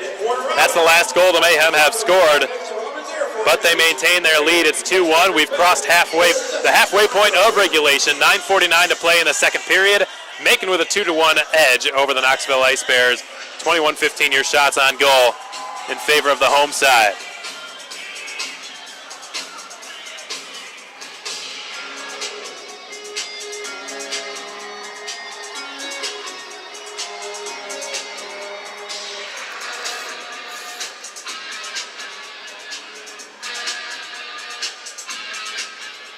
Next up here now in Hoco's, done by the Taco Shed in Warner Robins, right next to Robins Air Force Base. A quick out-of-town scoreboard update. The Roanoke-Evansville game coming to its end in the second period. 2-2 remains the score. It's been tied for the bulk of the game. Pensacola with a 1-0 advantage over the Huntsville Havoc, who the Mayhem will play tomorrow for what I believe to be Huntsville's home opener. And it's still scoreless up in Quad City. The Storm hosts the Birmingham Bulls, and 1-0 is the score. Fayetteville is in Peoria tonight at the Peoria Civic Center. Dakota Kletcha starts out into neutral territory. He's joined by Levesque on the rush. Passes ahead of Levesque, but he catches up to it. He's pursued every step of the way by Joe Tolles. Minerva, skillful keep at the blue line. His wrist shot never got through. It was blocked by Bricado, who turns on the Jets. And Minerva catches up to him. Bricado delays, drops it off. The shot pinballs off a couple of bodies, and there's going to be a penalty against Macon here. Probably something assessed to the back check, a hook. That will be the call. Hooking against Macon. And Dakota Kletcha will skate to the sin bin. He's been one of the Mayhem's more disciplined players this season. This is only his second trip to the box all year, both of which have been minors. And Knoxville will be going to their second power play of the game, and this time it'll be a full one, unless, of course, they draw a penalty themselves. Ruby passes it aside to Caleb Cameron right off the draw, and the second-year Mayhem will clear it, wasting no time. Soper flushes the puck out from behind the opposing net. Doug Rose has to spin away from Caleb Cameron before commencing the breakout. Up to Lucas Bombardier. Faked one pass, completed another. Fayella clears it over a jumping Bombardier and all the way down. Jake Fayella, an Ohio University grad, had his pro debut with the Mayhem late last season, joining them just on the cusp of the postseason. Bombardier is checked. Here's Caesar, skates in, left circle. Caesar slices his way through the Mayhem zone and then guides it on back to the right point for Liam Cairns. The lone Knoxville goal scorer tonight has it. Outer hash marks in the right circle. His shot is patted away by Ruby. Puck stays in play. Caesar flings it back to the blue line and gets a return pass quickly from Rose. It's spun out of the zone and out of danger by Stathis Soumalides. 52 seconds remain on this Mayhem penalty kill, brought to you by J&J's Heating and Air Conditioning. Jarrett Cupp turns to go get it in his own zone. It goes past the goal line from short of the red line. As a result, icing is the call with 8:04 to play in the second period. That icing call has been brought to you by Tropical Smoothie. 2-1 your score in favor of Macon here in their 8th game of the 2018-19 season. The Mayhem have won 7 straight. They've won 6 straight. If they win tonight, it will be 7 straight. Already they've broken a franchise record. Justin Levesque wins the faceoff. Trask fired it immediately, but it was over the net. And Doug Rose will now leave it for Ortiz. Bit of a miscommunication there between the two of them. Marcus Ortiz drops it for Stefan Mercado. Half minute remains on this Knoxville power play. The Mayhem have done a good job avoiding facing this Knoxville power play. This is just the first time they've had a full opportunity with the man advantage so far tonight, and the Mayhem's penalty killers have looked good. Larry Smith intercepting the puck in the neutral zone and bouncing one back in. Time for perhaps one last chance on this Knoxville man advantage. One thing you can say about the Mayhem's penalty kill so far this season, we've seen, though they've struggled a couple times against Knoxville, but every time they've had a rough night on the PK, they've really done a good job of responding, as Ruby will glove a wrist shot taken by Ortiz from the blue line. And we'll get a whistle. The Mayhem improving to 2 for 2 on the night on the PK. But when the Mayhem played at Knoxville last and allowed 2 power play goals, they responded the next night against Pensacola with an outstanding 5 for 5 effort on the PK. And they're going to hope to do just that again here tonight after allowing 2 PPGs yesterday. Neutral zone, puck collected by Cameron, left off for Wilbur, offside is the call, and that is a killer. Sam Wilbur had nothing but green pastures ahead of him as he was skating 1 versus 1 against Hayden Stewart, and that's a buzzkill moment for Wilbur and the Mayhem. Sam Wilbur with a primary assist on the Mayhem's first goal of this game. He's now got 5 helpers on the season, 6 points. Sam Wilbur, also a product of the ECHL, played in Tulsa last season for the Oilers.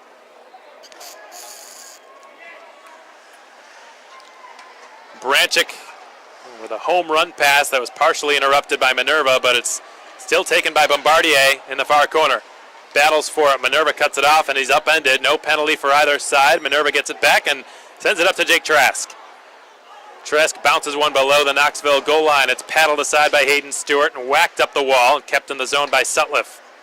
Minerva has it bounce up to his stick, flings it down to Sutliff, gloves it to his stick, and his pass intended for Trask interrupted, and here comes Caesar down his off wing on the counterattack.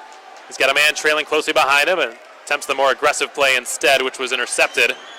Higher risk, higher reward play. Didn't pay off that time for Knoxville. Stathis Sumulidis motors out of his own zone with it. Cairns and Minerva, a bit of a collision in the Mayhem zone on the other side. And now it's taken by Anthony McVeigh, who flings it up to Marcus Ortiz. He's trying to gain a step on Brandon Fade, who hustles back to defend the rush. A couple of saves made with the paddle by Jordan Ruby, one of which came on a rebound shot by Stefan Mercado. And now it's pursued by Tyler Meeks, playing his first game of the season tonight. Saucers it over to Anthony McVeigh, who's going to circle back with it now as we approach the final quarter of period 2. Loose puck slowly rolling its way towards Fade, who didn't take any chances. He speared it aside. Justin Levesque with his head up turns and skyhooks one into Knoxville territory. Joe Tolles has got it. Now Doug Rose, the second star of last night's game, returns it for Joe Tolles. Angles it perpendicularly off the side boards and on net for Ruby to play it aside. Ruby's got to cover that one up in his crease now as it rolled too close for comfort, and Ruby will take no chances. Mac Jansen was lurking all around his perimeter. Folks, we've still got an issue with point streak. I'm not sure what's going on here, but it's not been, the issue has not been addressed. It still says no score, and it still says we're in the pregame, so I'm not sure what the deal is. There's no internet problem in the arena to my knowledge. The YouTube broadcast would not be working were that the case.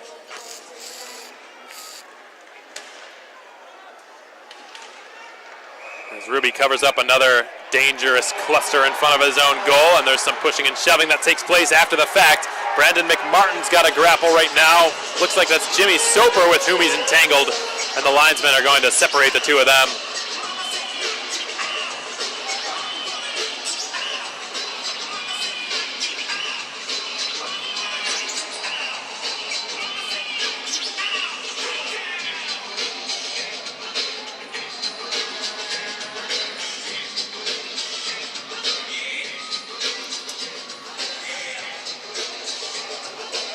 There might be offsetting roughing minors that are had here. Jimmy Soper and Brandon McMartin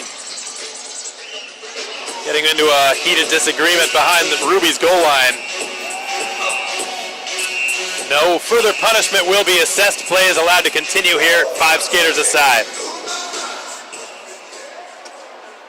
It's been cleared off the glass and down. Sam Wilbur races after it, and Doug Rose will send it up from Sargis. It goes now to Mac Jansen, who drops it for Alex Adams. His shot fought off by Ruby. He didn't see where the rebound went. It skittered into the corner on the near side. It's been cleared past Cameron out to the neutral zone, and Doug Rose will take over. Liam Cairns remains the only player on Knoxville to have scored a goal at even strength this season against Macon. 4 of their 6 goals have come on power plays. Cairns the only one to do so to score on 5-on-5. Sargis redirects the puck into the Mayhem zone, and Nick Minerva goes back to get it. Really heartwarming story regarding Nick Minerva, folks. We were planning on posting it on Mayhem social media early this week and just had some difficulties getting it done. But for those of you interested, you can find it, or part of the story at least, on the Mayhem fan page. Nick Minerva donated his hair to a great cause. He had really long locks coming into the training camp and had been growing it out for over a year, he told me, and a friend of his just suggested he donate it to cancer, and he said, all right, let's do it, and he did. And with the Mayhem's Cancer Awareness Night coming up on November 24th, that is a great cause to donate it to, as Jake Tresk's shot is swallowed up by Hayden Stewart, and we head to our final media timeout of the second period. 2-1 your score in favor of Macon, 3:45 to play in period 2. Taco Shed t-shirt toss coming up here at the Macon Centerplex. In the meantime, we're going to step aside up here in the press box for the next minute or so. We hope you're enjoying the broadcast so far, folks. 2-1 Mayhem your score. We'll be back in a moment on the Mayhem Broadcast Network.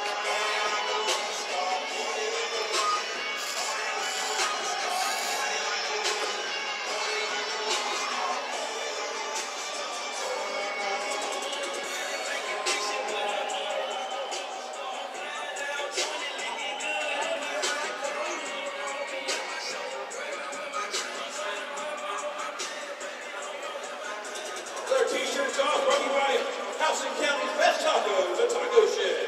Right next to Robbins Air Force Base in Warner Robins, where the empty guest and their specialty is tacos.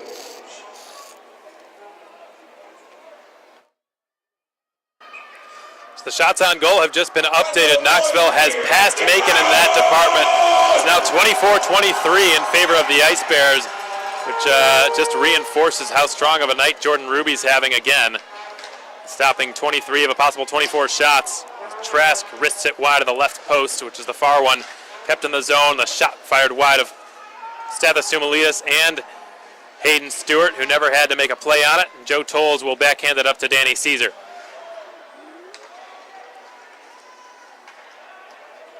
Stathis from the neutral zone guides it back, and Minerva's pass on the tape for Trask. It was a hard and accurate pass. Trask gives it into the middle for Sutliff, who rolled it wide of the net. Not the shot he wanted there. You can tell by his reaction after missing the left peg. Sutliff will collect it all the same. Right half wall.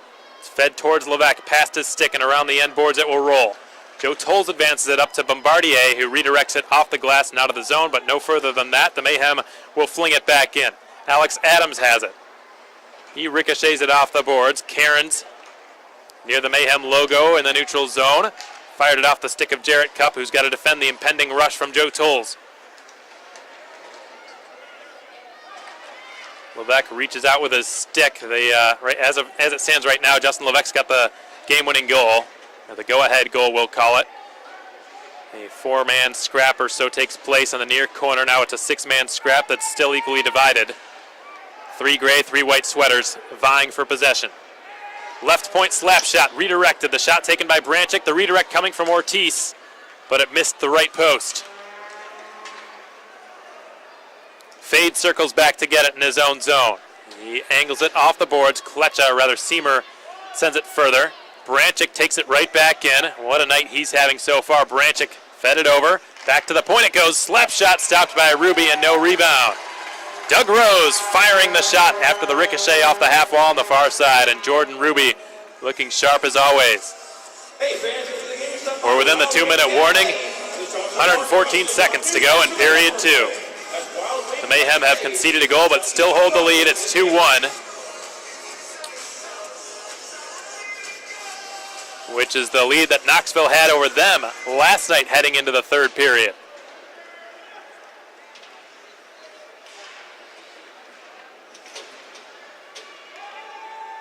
Jake Fayella, with it behind his own goal line, sends it around to the far half wall. Cameron is unable to clear it.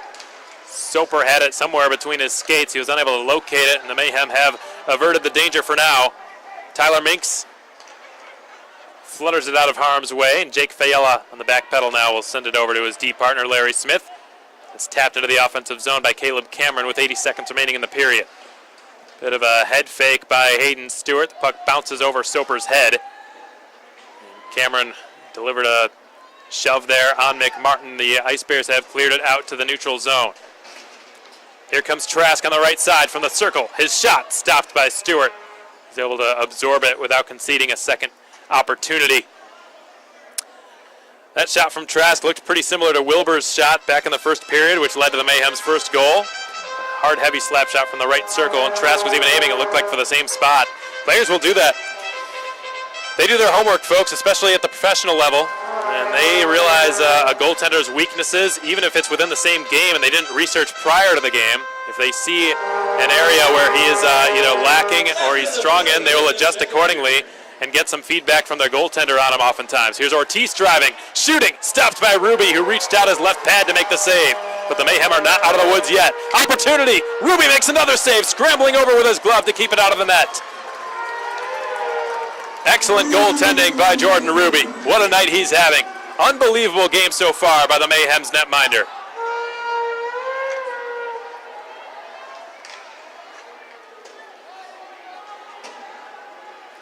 Ortiz kicks it up to his stick. Cairns accelerates it in the direction of Danny Caesar. Didn't get to him. Fayella saw to that. Now here comes Stathis Sumalitis, who will drop it off to Trask. He looks, he centers it, hoping for Sutliff. Never reached his stick. Puck is sent past Ronsberg, who gets back on it in the neutral zone. Flings it up to Trask. 5 seconds. Trask, he weaves in, serpentine-like, and his pass was behind Sutliff. Knocked off his stick, and the second period's come to an end. 2-1 the score through the first 40 minutes of play. Goals scored in the first period by Soper and by Levesque in that order, by numbers 13 and 14. And then the lone goal coming in this period, coming off the stick of Liam Cairns, who remains the only player on Knoxville to have scored against the Mayhem at even strength this season. Shots on goal in the second period for Macon, 11 for a grand total of 24. And for Knoxville, 16 for a Knoxville has, we just received the shots on goal from the second period from the PA announcer, 16-11 in favor of the Ice Bears, so you've got to credit them for coming out strong in period 2 after a few shortcomings from the opening stanza. So they've gotten themselves back into this game, there's no question about that. Remember, folks, this is the exact same scoreline that we had yesterday heading into the third period, only it was reversed. Knoxville had the lead. They were up 2-1 heading into the second intermission, and the Mayhem knew that they had a lot of work to do, and boy, did they do that work in period 3. The Ice Bears hoping to flip the script and really give the Mayhem a taste of their own medicine. Again, Macon's been spectacular in the third period so far this season. They have outscored their opponents 12-3 in period 3. And again, Knoxville saw what Macon did yesterday. They would like nothing more than to return the favor and do the exact same thing right back to them tonight. We'll see if they can do it. In the meantime, we're going to step aside here and try to get some answers to some questions we're having. Most notably, the point streak issue. We haven't received any word or updates as to whether that's going to be fixed by the time this game ends. And I think without a doubt that's priority number one in getting fixed, because without point streak, we're going to have a hard time writing the post-game press release and specifying at which times goals were scored. Seeing the assists, first primary and secondary assists, the penalty counts, and you name it. It's just really difficult to recap what happened without the point streak functioning. So I'm going to make a couple of phone calls during intermission. So when I step aside, folks, I do apologize if I'm gone a little bit longer than usual. It's because I'm trying to get this point streak issue resolved. So just know that those of you who have commented about it, we have heard you. We're looking into the problem. We'll try to get it up and running as soon as possible. But for those of you who don't use point streak to keep track of the stats and whatnot throughout the game, we hope you've enjoyed the game and the broadcast up till this point. It was all Mayhem in period 1, all Knoxville in period 2. We've got a 2-1 Mayhem lead heading into period 3. We're going to try to be back as quickly as possible, folks. We hope you've enjoyed the broadcast. Again, you're listening to Alex Von Coydle on the Mayhem's Broadcast Network. We'll be back momentarily with updates from Point Streak and throughout the SPHL and much more. Stay tuned, folks. We won't be gone long.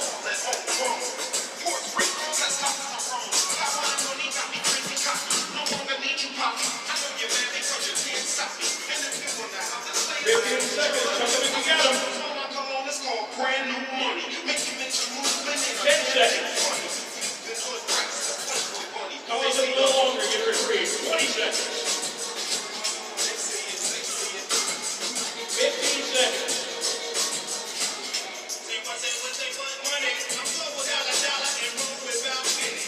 7, 6, 5, 4, 3, 2, 1. And that's it. We'll have our winner shortly at $25.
Okay, folks, well, welcome back, and we appreciate having you with us. We're very grateful you've decided to join us here on Veterans Day weekend, and we hope you're enjoying it. It's been a fun back-and-forth game so far. It really favored Macon in period 1, favored Knoxville in period 2. It's Faith and Family Night here at the Macon Centerplex for their first home game of November.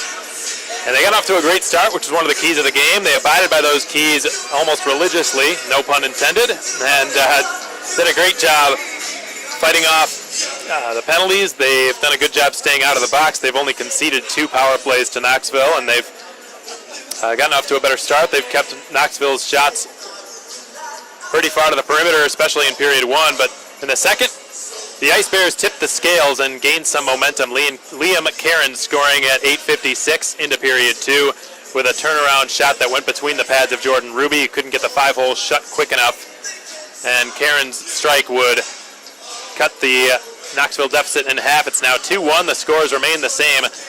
It would not, were it not for the brilliant goaltending by Jordan Ruby. Boy, did he make some spectacular saves. Jordan Ruby lunging over from his right to his left on one instance to rob. It was David Branchik, who received a beautiful cross-ice pass from Lucas Bombardier.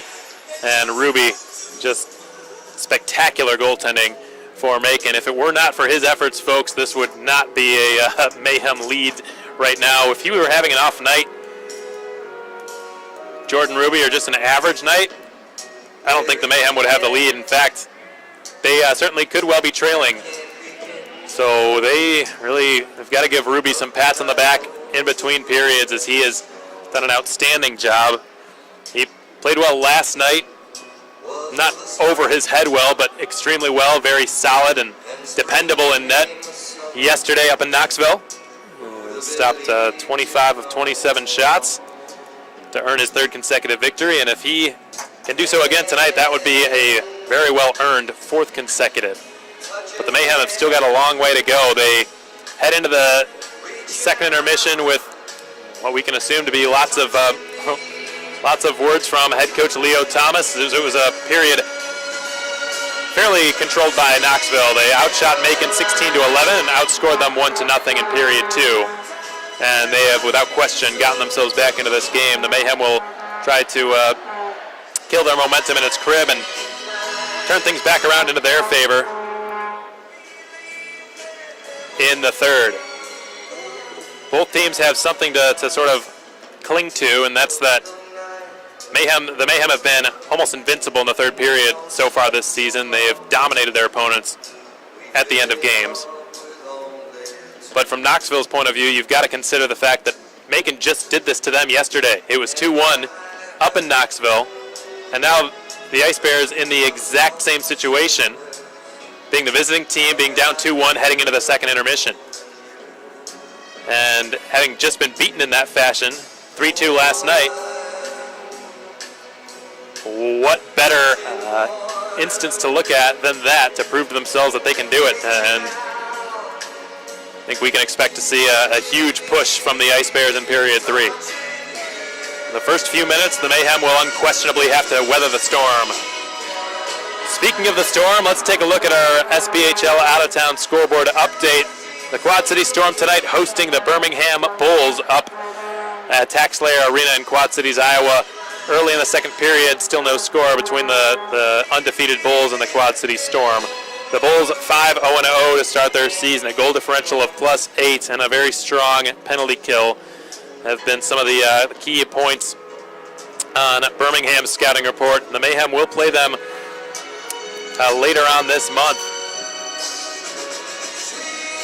on the 24th, and we'll have to be prepared because Birmingham off to a tremendous start this season. But they've not been able to pull away with a lead yet up in Quad City, remains scoreless. Fayetteville has conceded their lead to the Peoria Rivermen up at the Peoria Civic Center. 2-1 is the score in favor of the Rivs. Former Mayhem defenseman Brandon Perron now playing up there under the tutelage of long-time tenured Rivermen head coach Jean-Guy Trudel. Again, the Rivs have a 2-1 edge over the Fayetteville Marksmen. Peoria right now sitting right behind the Mayhem, chasing them for first place in the league. They are 5-0-1, the Mayhem 6-0-1. And right now sit 2 points behind Macon in the standings in sole possession of second place. Fayetteville, on the other hand, has dropped a few in a row now and are sitting at 2, 4, and 1 with 5 points of a possible 14 to start their season. Certainly not what they were hoping for, but still a much better start to their campaign than they had last year. And then they've given the Mayhem a few good runs for their money so far in the 3 matchups they've had.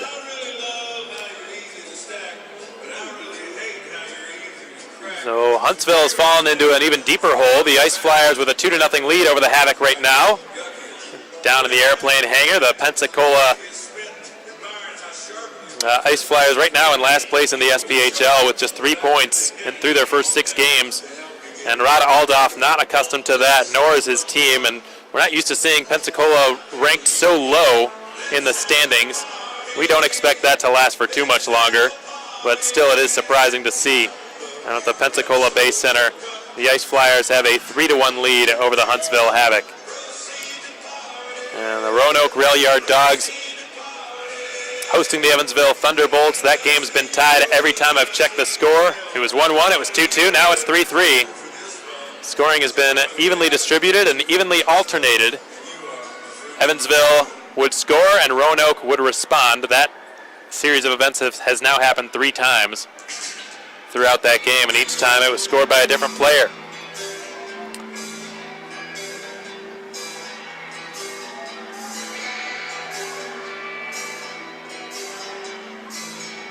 So I beg your pardon, Birmingham has pulled ahead with the lead up in Quad City. It was just updated on Point Streak. Lauren Ouellette on the power play, assisted by Taylor Dickin and Justin Larson, giving the Birmingham Bulls a 1-0 advantage over the Quad City Storm tonight up at Tax Slayer Arena in Quad Cities, Iowa. And the Peoria Fayetteville score is, as we said, 2-1 in favor of the Rivermen. I did have a chance to reach out to the general manager of the Mayhem, folks Blair Floyd, to let him know about the point streak issue in case he didn't already. We assumed that he did, and he did. He responded very promptly and let me know that they're having some issues with the internet speed up there. It's not been fast enough to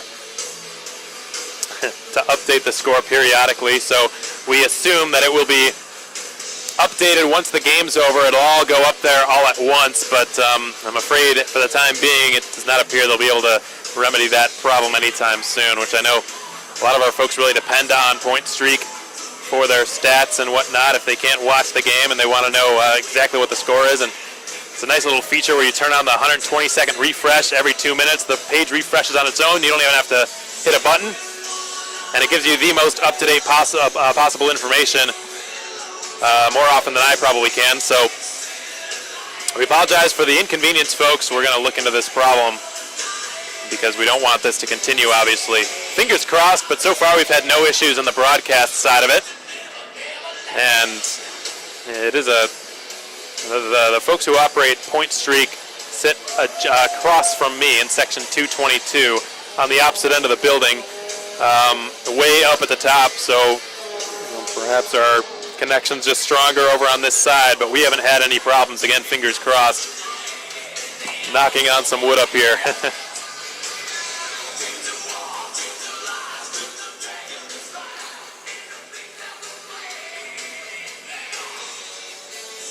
For those of you tuned in on SPHL Live, one thing that I'm pretty adamant about implementing to our broadcast is we want to get a live running scoreboard up. I know that there's been talk about it, and the SPHL as a whole is really making a push towards, obviously, generating a more professional product on broadcasts. And having watched Knoxville's production last night, shout out to their production manager, by the way, did an outstanding job with the graphics and the timing of them. They were implemented very well. Obviously, we can't. We probably won't be able to play on that level because we don't have there's no Jumbotron in the building, so there's no need for a video production team here. What a lot of teams will often do is run the same wire through the Jumbotron feed as the one on the SPHL Live feed, for the video feed, but that's not possible for us, and we've got a pretty bare bones setup here. So we may not be able to implement graphics like, for those of you who watched Knoxville's game last night, we might not be able to get on that level this season, but what we should be able to do is get a live running scoreboard that has the time remaining in the period and the score, of course, from both sides. And,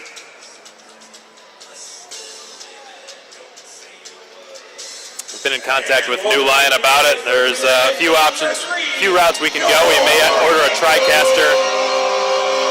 We may just get an app through a tablet. We haven't decided yet, but it is on the to-do list. Just know that much. And sometime very soon, we hope to have it up for you so you can continue to enjoy these Mayhem games in high definition.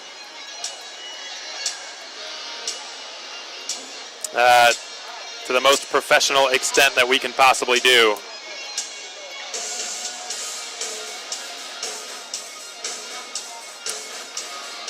Baby steps, one step at a time. But baby steps, of course, are some of the most important.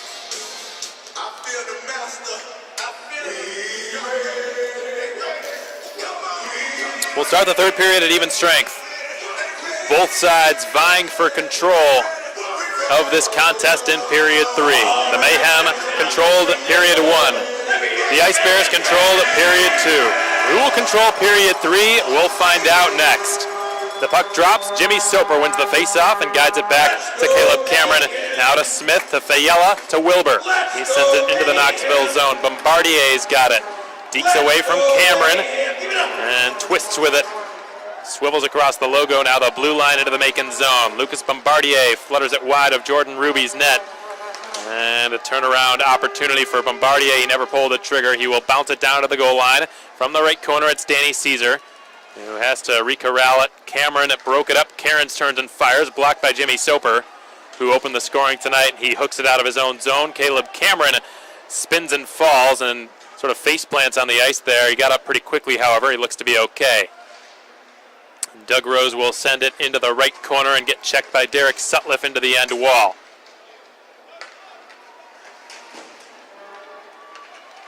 Here comes Sutliff, storming in over the blue line, down the left wing side. He shoots, he scores! He shoots! He scores! Derek Sutliff snuck it through the 5-hole, and Hayden Stewart is not happy with himself. There's really no other option. Stewart played the angle beautifully. He had all his angles covered. The only place really where Sutliff could shoot was through the 5-hole, and he did, and he buried it. Good leadership shown by Alex Adams. He skated over to his goaltender and gave him a tap on the back and urged him to keep his head up because the Ice Bears will need him to be at his best for the rest of this game if they want to have a chance.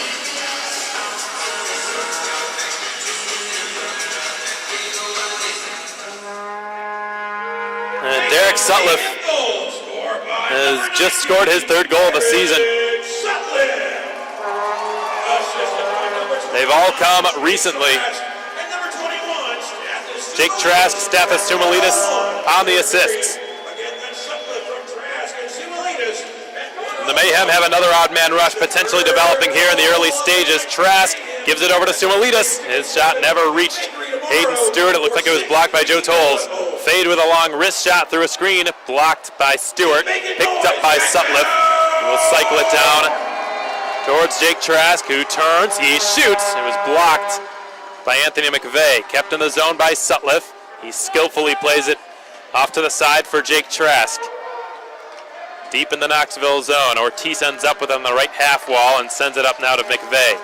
McVeigh's pass is behind Ortiz's skates, icing the call against Knoxville. We'll try to get away with this. They've got a few players on the bench who are not allowed to be there right now. The linesman has some sorting out to do right now and send the original 5 back onto the ice.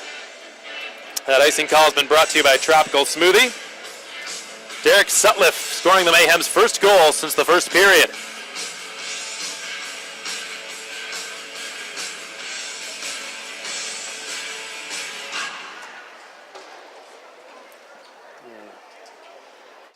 Seth Ronsberg turns with it at the left point.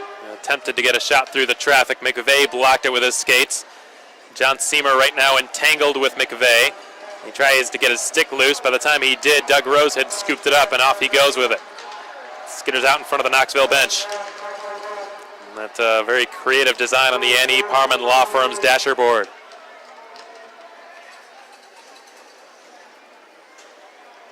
Alex Adams. There's a loose glove off to the side of Hayden Stewart's goal. Puck bounces off of it. Looked like the glove of Larry Smith nearly clocked him upside the head. It was a good alert. Play made by his hand to prevent any damage to his face. And Smith will shovel it off the glass and out past Branchik. It will bounce. Minks sends it to Branchik. Reverses it out of his own zone. Jake Fayella. Now for Jimmy Soper. Passes one into the middle of the ice. Redirected on net from 75 feet or so by Sam Wilbur, and the whistle will be taken. It was Hayden Stewart's 23rd save of the game. It's always tough for a goaltender when you're going up against a goalie who's having such a night as Jordan Ruby is, and when you don't face a shot for a while, as Stewart had not. Those are often difficult. You can't get yourself into a rhythm when you go 7-8 plus minutes without facing a shot on goal. And it's even more difficult when the goaltender you're facing, you're going up against, is having such an outstanding game. Jimmy Soper trying to dangle his way by Branchik, lost the puck in doing so, and it's fed behind the Knoxville net now for McMartin.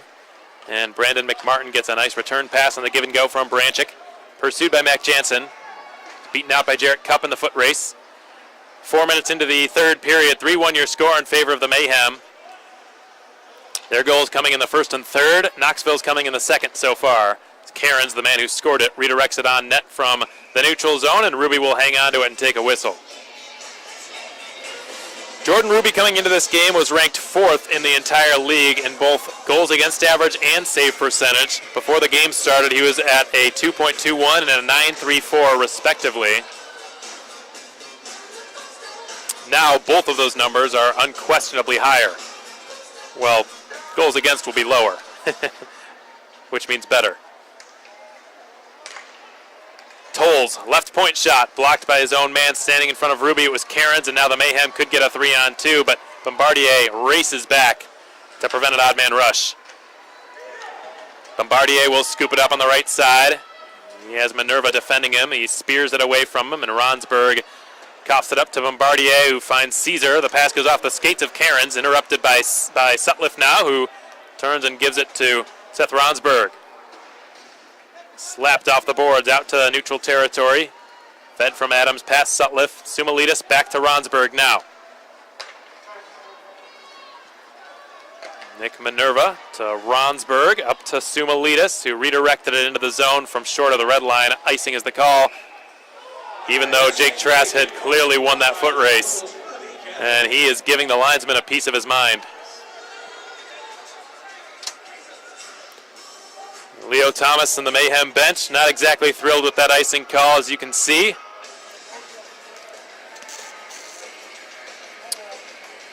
And the no-touch icing rule was implemented at the NHL level and shortly after all pro levels a few seasons ago to try to limit injuries to both forwards and defensemen trying to outrace icing calls. It's a one-time shot, just whistles wide of the left post, and Ruby covers it up at the right side of his goal. But a lot of players had serious injuries and even had their careers ended by trying to nullify an icing. One player in particular who comes to mind, a defenseman for the Carolina Hurricanes, Joni Pitkinen, at one point lost an edge trying to nullify an icing call, and if I'm not mistaken, he broke his leg, and that was the end of his career. And that was one of many terrific NHL players who suffered serious injuries because of the no-touch icing, or because there wasn't a no-touch icing. So you have to appreciate the thought and the fact that it's been implemented to try to limit limit injuries. But sometimes, of course, the only really silver lining to it, or caveat to it, I suppose, is there's some controversy now. It's not clear as day as much as it is touching the puck. winning a foot race, there's a lot more gray area to that than there is touching the puck. And sometimes linesman discretion can upset a fan base and a bench and a coach. The Mayhem do catch a break, however. The first intermission timeout of this third period coming right after an icing call, so they get a chance to take a breather, though they can't change lines.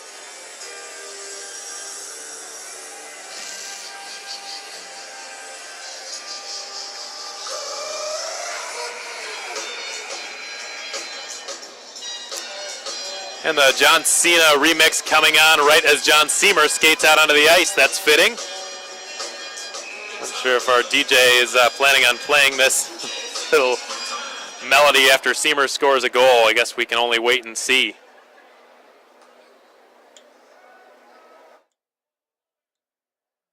The false start, I believe, from somebody on that face-off. That's the call. One of the linesmen now having a word with our timekeeper down there between the penalty boxes. It's been a pretty well-disciplined affair so far. After last night, the Mayhem were in the penalty box 7 times, and they've really cleaned up their act. You've got to tip your cap to them for playing a much more clean game and staying out of penalty trouble. Alex Adams turns the corner and feeds it up to, now it's Branchik, who tries to snake his way through all the Mayhem defenders standing in the slot, lost the puck, and Ortiz has it now in the far corner. He's knocked down by Smith. Cleanly, says the referee. Play continues. And now it's Bricado dangling behind the net. Stefan Bricado turns, centers. The shot is on, stopped by Ruby. And cleared out to the neutral zone. Here's Alex Adams again. Turns up ice with it. Tries to drive through. He is tripped, and a late whistle, but a whistle all the same. A penalty coming up against Macon, and they'll go back to the sin bin for the third time tonight. Knoxville hoping their third time can be the charm. They've had a lot of success against the Mayhem on the man advantage this season, and they're going to get another chance here. John Seymour to the box.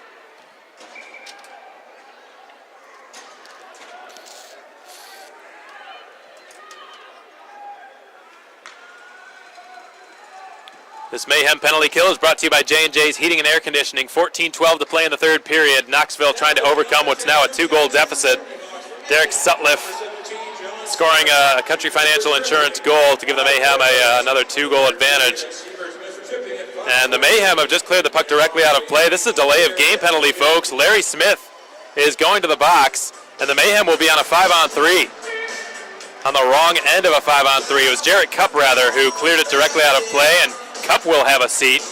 And the Mayhem, what I believe is their first time this season, fighting off a 5-on-3. And Knoxville here with an impeccable opportunity to get back into this game. They trail by 2 and have a very long 2-man advantage to work with. All the big guns out there for the Ice Bears. Liam Cairns, Danny Caesar, Lucas Bombardier, Anthony McVeigh, and Doug Rose. McVeigh feeds Rose, who gets a return from him. Drop to Cairns above the right circle. Rose left point to Caesar on the adjacent side. Given back to the goal line, they swap places. Bombardier feeds it up to Caesar in the slot. Back to Bombardier, who shoots. Shoulder saved by Ruby. Now picked up in the right corner, stays in the zone. Cairns has it.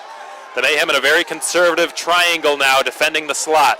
Drop to Rose, slap shot, stopped by Ruby, and the rebound cleared by Cameron. Much to the crowd's delight, they give the Mayhem penalty killers a raucous round of applause.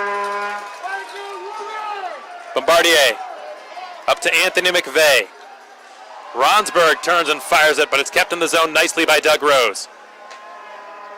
Given down to the corner on the far side. Rose feeds it to Cairns. Back to Rose, who shoots. Redirected over the net and out of play.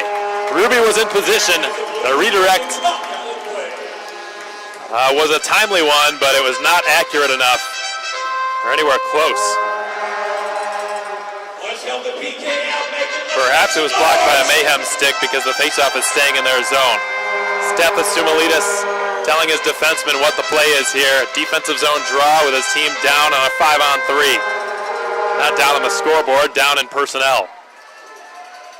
Here's Alex Adams quarterbacking the setup.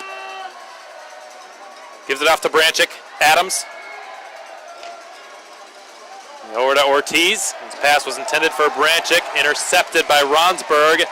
Brownsburg then takes a run at Adams. Here's Branchick twirling with it, gains the zone, offside as Ortiz had gotten over the blue line a step too early.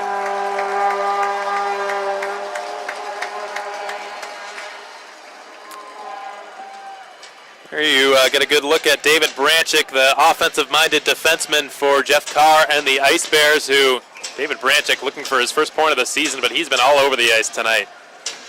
He's got a great chance here to get his first point of the campaign on a 5-on-3 power play late in the contest, early in period 3.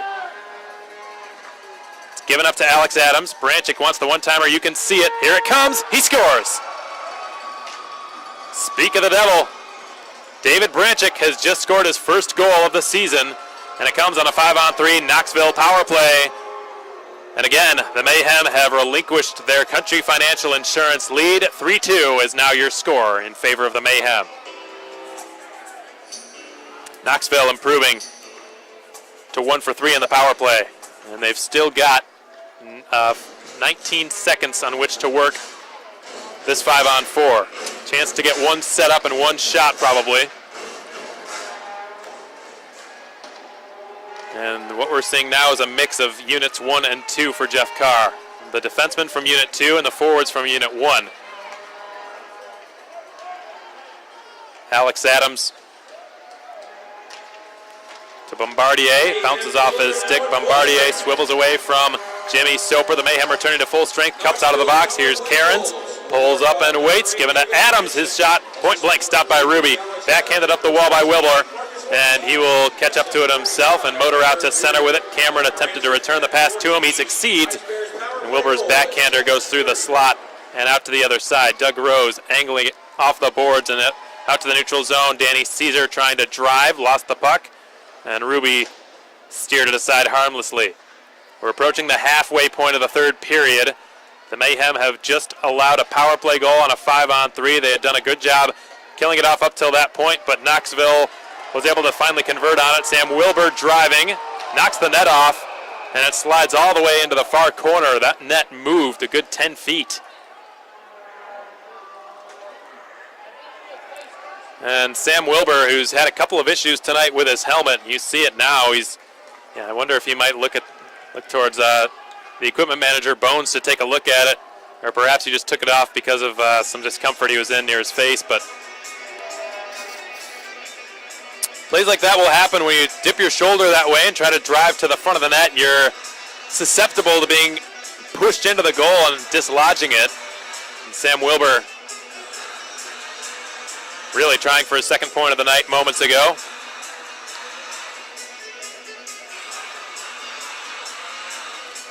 Derek Sutliff winning the neutral zone faceoff, and Fade will float it in. And Hayden Stewart kicked the left peg off of his net again, and we get a whistle stopping play.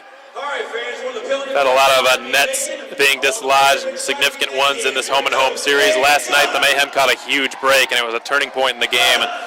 That was really the point at which the tide turned, I'd say. Stefan Bricado scored a goal that was disallowed because one of the pegs had come off. It would have given Knoxville a 2-0 lead. Instead, the lead remained at 1-0, and the Mayhem came right back down the other end of the ice and scored. So that was a momentum shifter and then some, as the Mayhem are caught offside. Dakota Kletcha would end up scoring that goal, which would turn the tide for the rest of the game. A lot of Knoxville fans are not happy about the fact that the net came off, but it happens, folks. Very seldom does it happen intentionally. It's just a goaltender reacting and sudden jerks and movements that they're required to make. The outlet pass finds Sumalitas. He's got to step behind the defense. He drives, he shoots. Pad save made by Hayden Stewart. Sumalitas went to the backhand, had a breakaway and a chance to regain an insurance lead. Stathis has had a few breakaways of late, and he's due. Now here's Branchick behind his own goal. Flings it out from his backhand up to Mac Jansen. He will send it into the opposite corner. Jake Fayella. Out to Smith. Levesque tips it in. And Stewart will send it back into the direction from which he got it. Levesque feeds it to Seamer.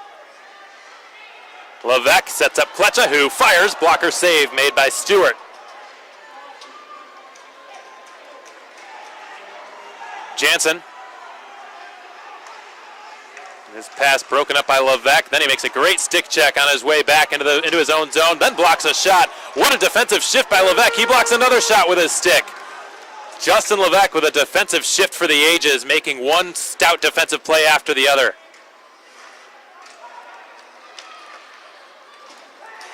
He's also scored a goal in this game, I should add. Although he misconnected on that hit against Tyler Minks. Now it rolls to McMartin. Puck swatted at in midair on the Knoxville side of the neutral zone, and now it's Minks picking it up behind his own net. We've passed the halfway spot of the third period. 9:10 to be exact remains in the third. The Mayhem nursing a delicate one-goal lead over the Knoxville Ice Bears. 3-2 is your score. Minerva backhands it now to Seth Ronsberg, who outlets it to Jimmy Soper. His pass reaches the target. It's Wilbur. Wilbur curls it back, tries to send it through the crease. Good idea, but there were no players of his team on the back post, or that would have been a tap-in. Soper carries behind the net now. Soper looks, has his head up, sets it up for Ronsberg. A penalty will be called here as the nets come off again. And the whistle blew when the Mayhem had the puck, so we can assume that it will be Macon who is guilty, though. Fans, it is time for the out-of-town SPHL scoreboard. And that is the case. Feel the actionality. Although it might have just been a high stick, the puck being played with a high stick. I did see the referee's arm up, signaling a high stick. Now that can mean one of two things. It could mean a Mayhem player got a Knoxville player up high with a stick, or a Mayhem player played the puck with a high stick. The Storm won, the Birmingham Bulls won. Tie game. In either case, the face-off that ensues is supposed to come into the Macon zone. And there's a lot of confusion here. Both penalty boxes are open. Nobody knows what's going on. The coaches are confused. The timekeepers are confused. I think even the ref is confused. I'm not sure why the whistle blew and why there was the whistle, it makes sense that the whistle would have blown because the net came off, but that's not why the whistle blew. The whistle blew because there was a high sticking infraction. But it also blew when the Mayhem had the puck, so it doesn't make sense that Knoxville's going to the box. Officials are instructed to blow the whistle on a delayed penalty when the guilty team touches the puck, not when the innocent team, if you will, touches the puck. So I'm not sure why the whistle was blown.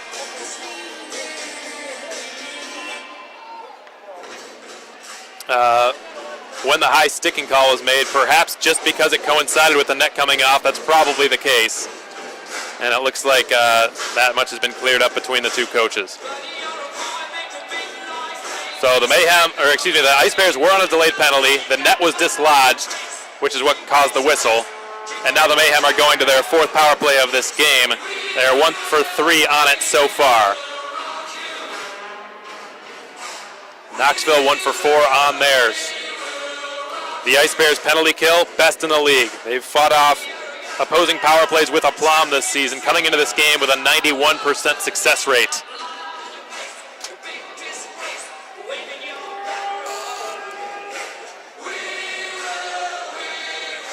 And the officials really making sure that that net is on its moorings and nestled in tight because it's been coming off pretty frequently here recently. So Jake Trask, Dakota Kletcha, Caleb Cameron, Nick Minerva, and Stavros Sumalidas out there for the man advantage. Trask with a one-timer. Good setup from Sumalidas. But Trask's shot was turned aside by Hayden Stewart, and now it's going to be Kletcha getting it back from Jake Trask. On the Wild Wing Cafe power play. Puck sliding around behind the net every which way. Kletcha gets his nose in there and scoops it up from out of the fray. And Trask gives it to Sumalidas. Up to the point, it's Minerva. Cameron.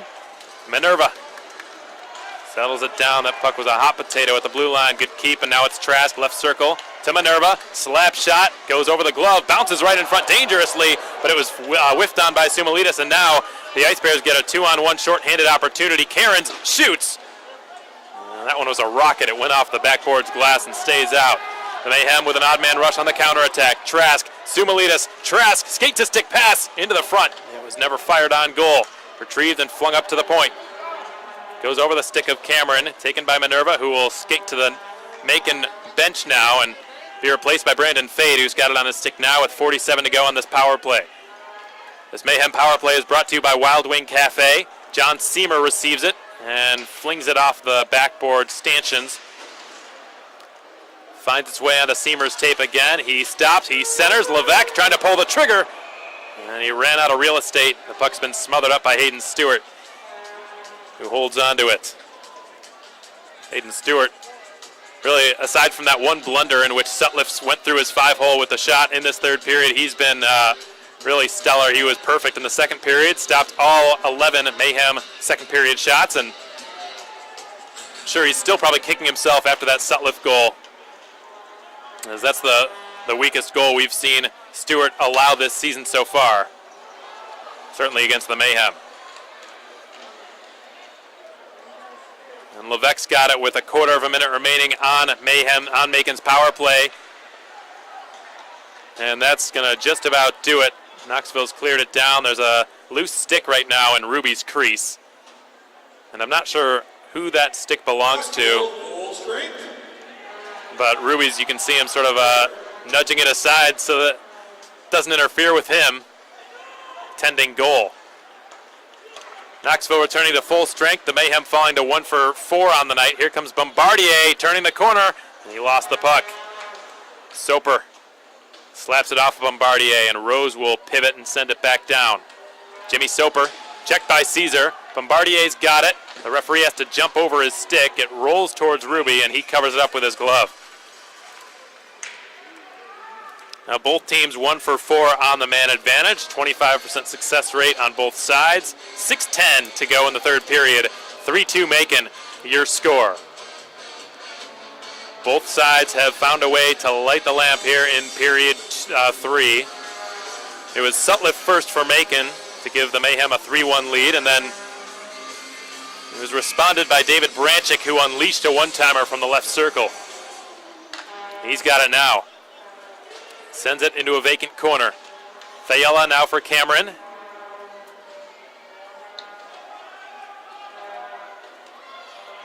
Cameron fighting away in that fray of players from both sides. Cairns tried to step in. Kletcha cleared it past him. Will this be far enough? It will. Icing is the call against Macon. That icing call has been brought to you by Tropical Smoothie with 5:47 to play in the third. Peoria leads 3-2 now over Fayetteville. Birmingham and Quad City tied up in the second intermission, a goal apiece. Huntsville making a dent in their deficit, but Pensacola still leads 3-2 late in the second period down at the Pensacola Bay Arena, and Evansville and Roanoke are in overtime right now with a 3-3 scoreline up in Roanoke, Virginia. Here's Doug Rose. Liam Cairns redirects it into the Mayhem zone. Been cleared further all the way down. Stewart has it behind his own net and will drop it for Alex Adams. Adams lifts one up into the neutral zone, batted down by a high stick from Cup, but it went uncalled, and now Sutliff will turn his attention into gaining the blue line. He does so and shoots, blocked by Rose, gets back on it and flutters it into the middle. It's intercepted there by Bricado. A shot from the right point from Fade ricochets behind the net harmlessly, and Danny Caesar's got it there for Knoxville. Caesar with his head up, taking his time. We're in the final quarter of period 3, 5 minutes to go. Caesar flying down the wing, steps in across the blue line. Sandwiched, he was between 4 Mayhem skaters and couldn't pull the trigger, and now it's Brandon Fade scooping it up in his own end. Up to Sutliff, couldn't corral the pass. Cup flings it off the glass, flutters up in the air, and Sumalitas turns and gets it out of the zone. We're going to be seeing a lot of that over the next few minutes. The Mayhem most likely being ordered by Leo Thomas and Ryan Michael on the bench to just clear the puck past their own blue line at every opportunity available and not think so much about making perfect crisp passes so much as just getting the puck out of their own zone when they've got a chance. And speak of the devil, that was just done by John Seymour. Here comes Dakota Kletcha. Loose stick in front of him. Kletcha holds on. He centers, bounces around, and it's taken out of harm's way by Stefan Bricado, who's fighting for it with John Seymour. Adams. It's been cleared out to center. Ortiz guns it down. He's checked off balance by Minerva. That battle didn't have a clear victor, but Levesque ends up with it on his stick and gets it up. Jimmy Soper trying to elude Liam Cairns. He's taken a beating. He's sandwiched between a couple of Ice Bears. Sargis emerges with it. Wilbur takes a run at him. Soper up to Cameron, who's halted by Adams. Puck rattles around the end wall clockwise out to the far corner. Minks will spin it back and behind his own net. Adams has it there. 3:15 to go in the third period. Look to see Hayden Stewart pulled from his net pretty soon here if the Ice Bears can't tie it up. Smith turns it. It's redirected by Cameron, so no icing. Cameron, or rather Sutliff, blocking the clearing attempt, centering for Trask. Trask drops it off. Here's Sumalidas shooting. I think it was deflected and it goes off the protective netting behind Stewart's net and out of play. This will be our final regulation media timeout. 2:53 remains. The Mayhem lead at 3-2. Sumalidas with a chance just seconds ago, who's set up by Jake Trask. He had a breakaway in this period as well, and Sumalidas a little bit snake bitten right now. Probably itching for a goal more than anybody. And it will likely be one of the players the Mayhem are counting on to keep Knoxville at bay over the next 2:53. Again, 3-2 your score. We'll be back in a moment, folks.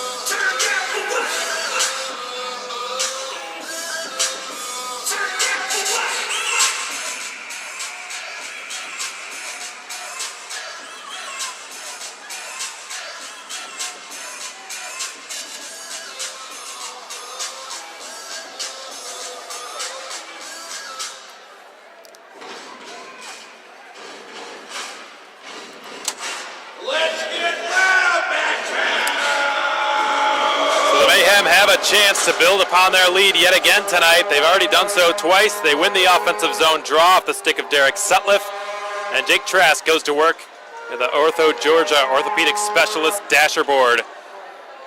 Sutliff's one-timer is off the market, fluttered over the crossbar. He will give it back to Fayella and get their turn from him. Trask will unleash a shot, blocked in front of the net. Smith put it in front. Sumalidas tipped it on goal. What a save made by Hayden Stewart. Smith with a clever pass there. It was a nice touch, and Sumalidas, again, remains snake-bitten. He redirected the pass from Smith, and somehow Stewart was able to keep it out of the net.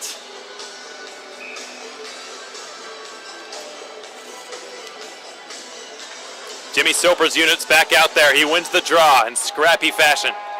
Levesque sends it down into the corner, and Adams feeds it up now to Stefan Bricado, who dumps it in. 2:20 to play. Hayden Stewart's thinking about it. He's come a few steps out of his net, and he's waiting for the green light from his head coach, Jeff Carr. And Bricado had his stick checked by Justin Levesque, who will race after it in the neutral zone. Doug Rose.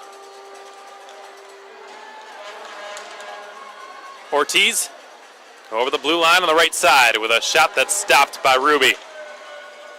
What a night he's had. Rose gave it over. It's slapped into the zone by Brandon McMartin, halted by Ruby, partially whiffed on by Jake Fayella, but he managed to get it to Larry Smith, who takes his time clearing it and does so. 100 seconds remain in regulation. The Ice Bears must score in that time, but the Mayhem will win their 7th straight. Ortiz with a backhand shot that goes off the side of the net. Flung back around behind the goal. 6 attackers on the ice now in the form of Garrett Sargis. Here's Caesar. One-timer from McMartin is stopped by Ruby, who got over to make the save. It's been cleared off the glass all the way down. Caesar goes after it. Will this be far enough? It will. Just barely. And a tropical smoothie icing is on hand. A minute and 10 seconds remain in regulation. The Mayhem still protecting a tenuous 1-goal lead. They lead 3-2 over Knoxville. Hoping to avoid dropping a third straight.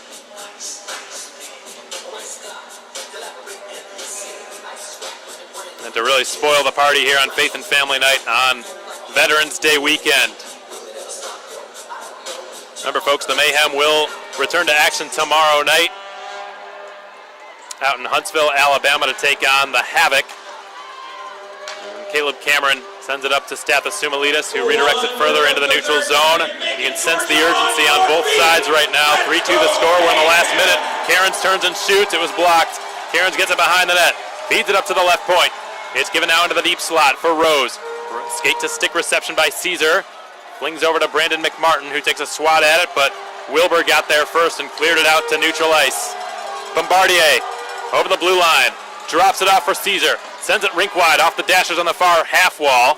And it redirects out of play. Good stick by Jimmy Soper to break up that play. 32.1 seconds remain. 32 ticks left, Centerplex, let's make it loud! The Macon Centerplex virtually all on its feet right now for what very well could be the last face-off of this game. The Mayhem hoping that's the case. The Ice Bears have other ideas. 6-on-5. The goal on the left side of your screen is empty. Face-off takes place in the left circle in the Mayhem zone. It's sent into the middle. No shot came from Sargis. Caesar goes down to a knee, keeps it in the attacking zone for now. Soper has just cleared it. It's rolling towards the net. A foot race is on. Branchik tries to swat it away. They score. Dakota Kletcha is able to lift the stick and force it into the net. And Branchik went flying into it, dislodging the net, adding insult to injury. And Branchik is furious. He believes he was fouled on his way back to that loose puck by Kletcha, who was in a tight foot race for possession with him.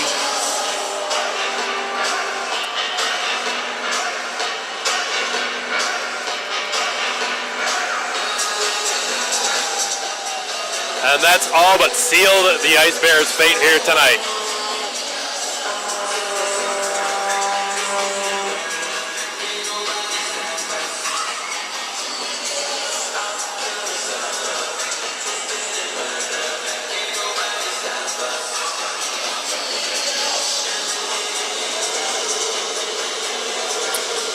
What a night for this Faith and Family Night crowd. We had a wonderful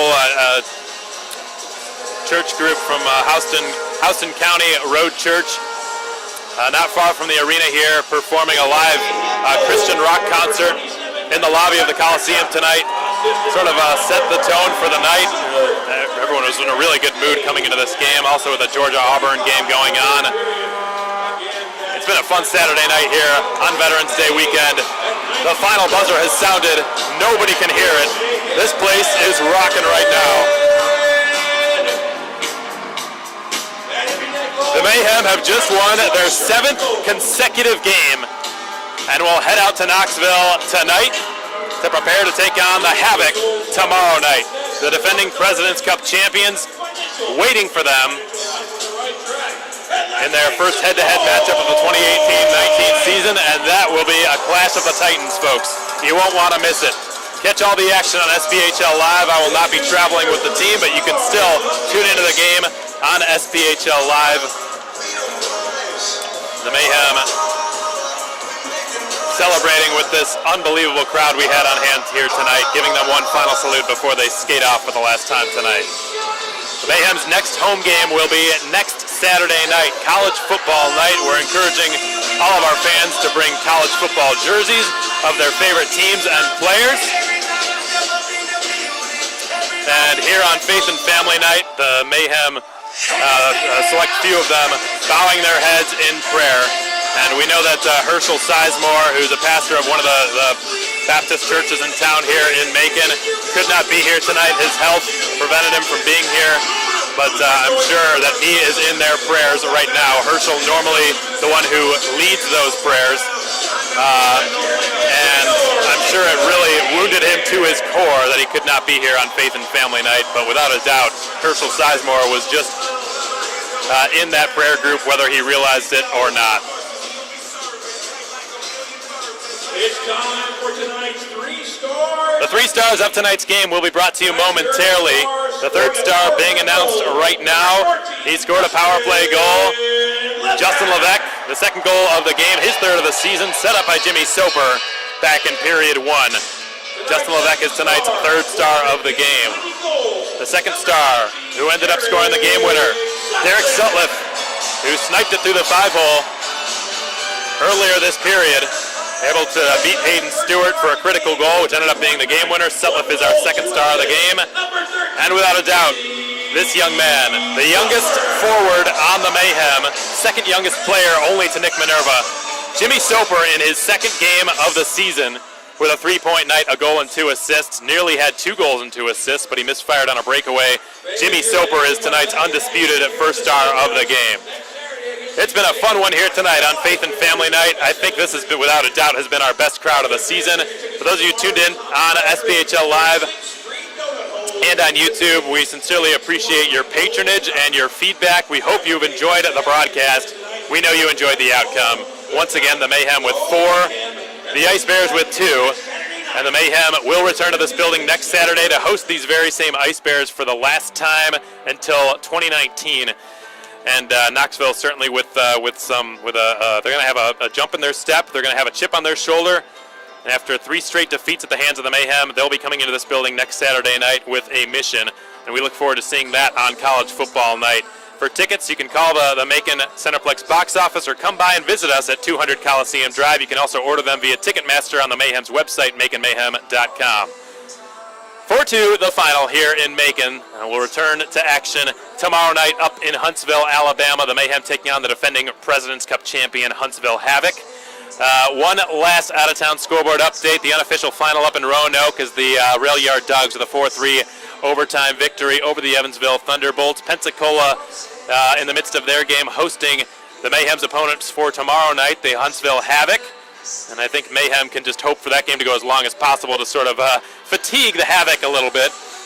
Quad City Storm hosting the Birmingham Bulls right now as well. Still a 1-1 deadlock in that game up at Tax Slayer Arena in Quad Cities, Iowa. Fayetteville and Peoria in a bit of a barn burner up at the Peoria Civic Center in central Illinois. 3-3 the score between the Rivermen and the Fayetteville Marksmen. That wraps up your out-of-town scoreboard update and your last one of this game. Again, folks, 4-2 is the final score here in Macon tonight. We sincerely hope you enjoyed yourselves tuning into this game. We're so glad to have you with us, and we look forward to having you on board with us next Saturday night when the Mayhem return to the Centerplex to square off against these very same Knoxville Ice Bears. They've won 7 straight. We'll see if they can keep it going tomorrow. They head out to Huntsville to square off against the highly touted Huntsville Havoc. That'll be one worth watching, folks. I'm not sure if that'll be streamed or not.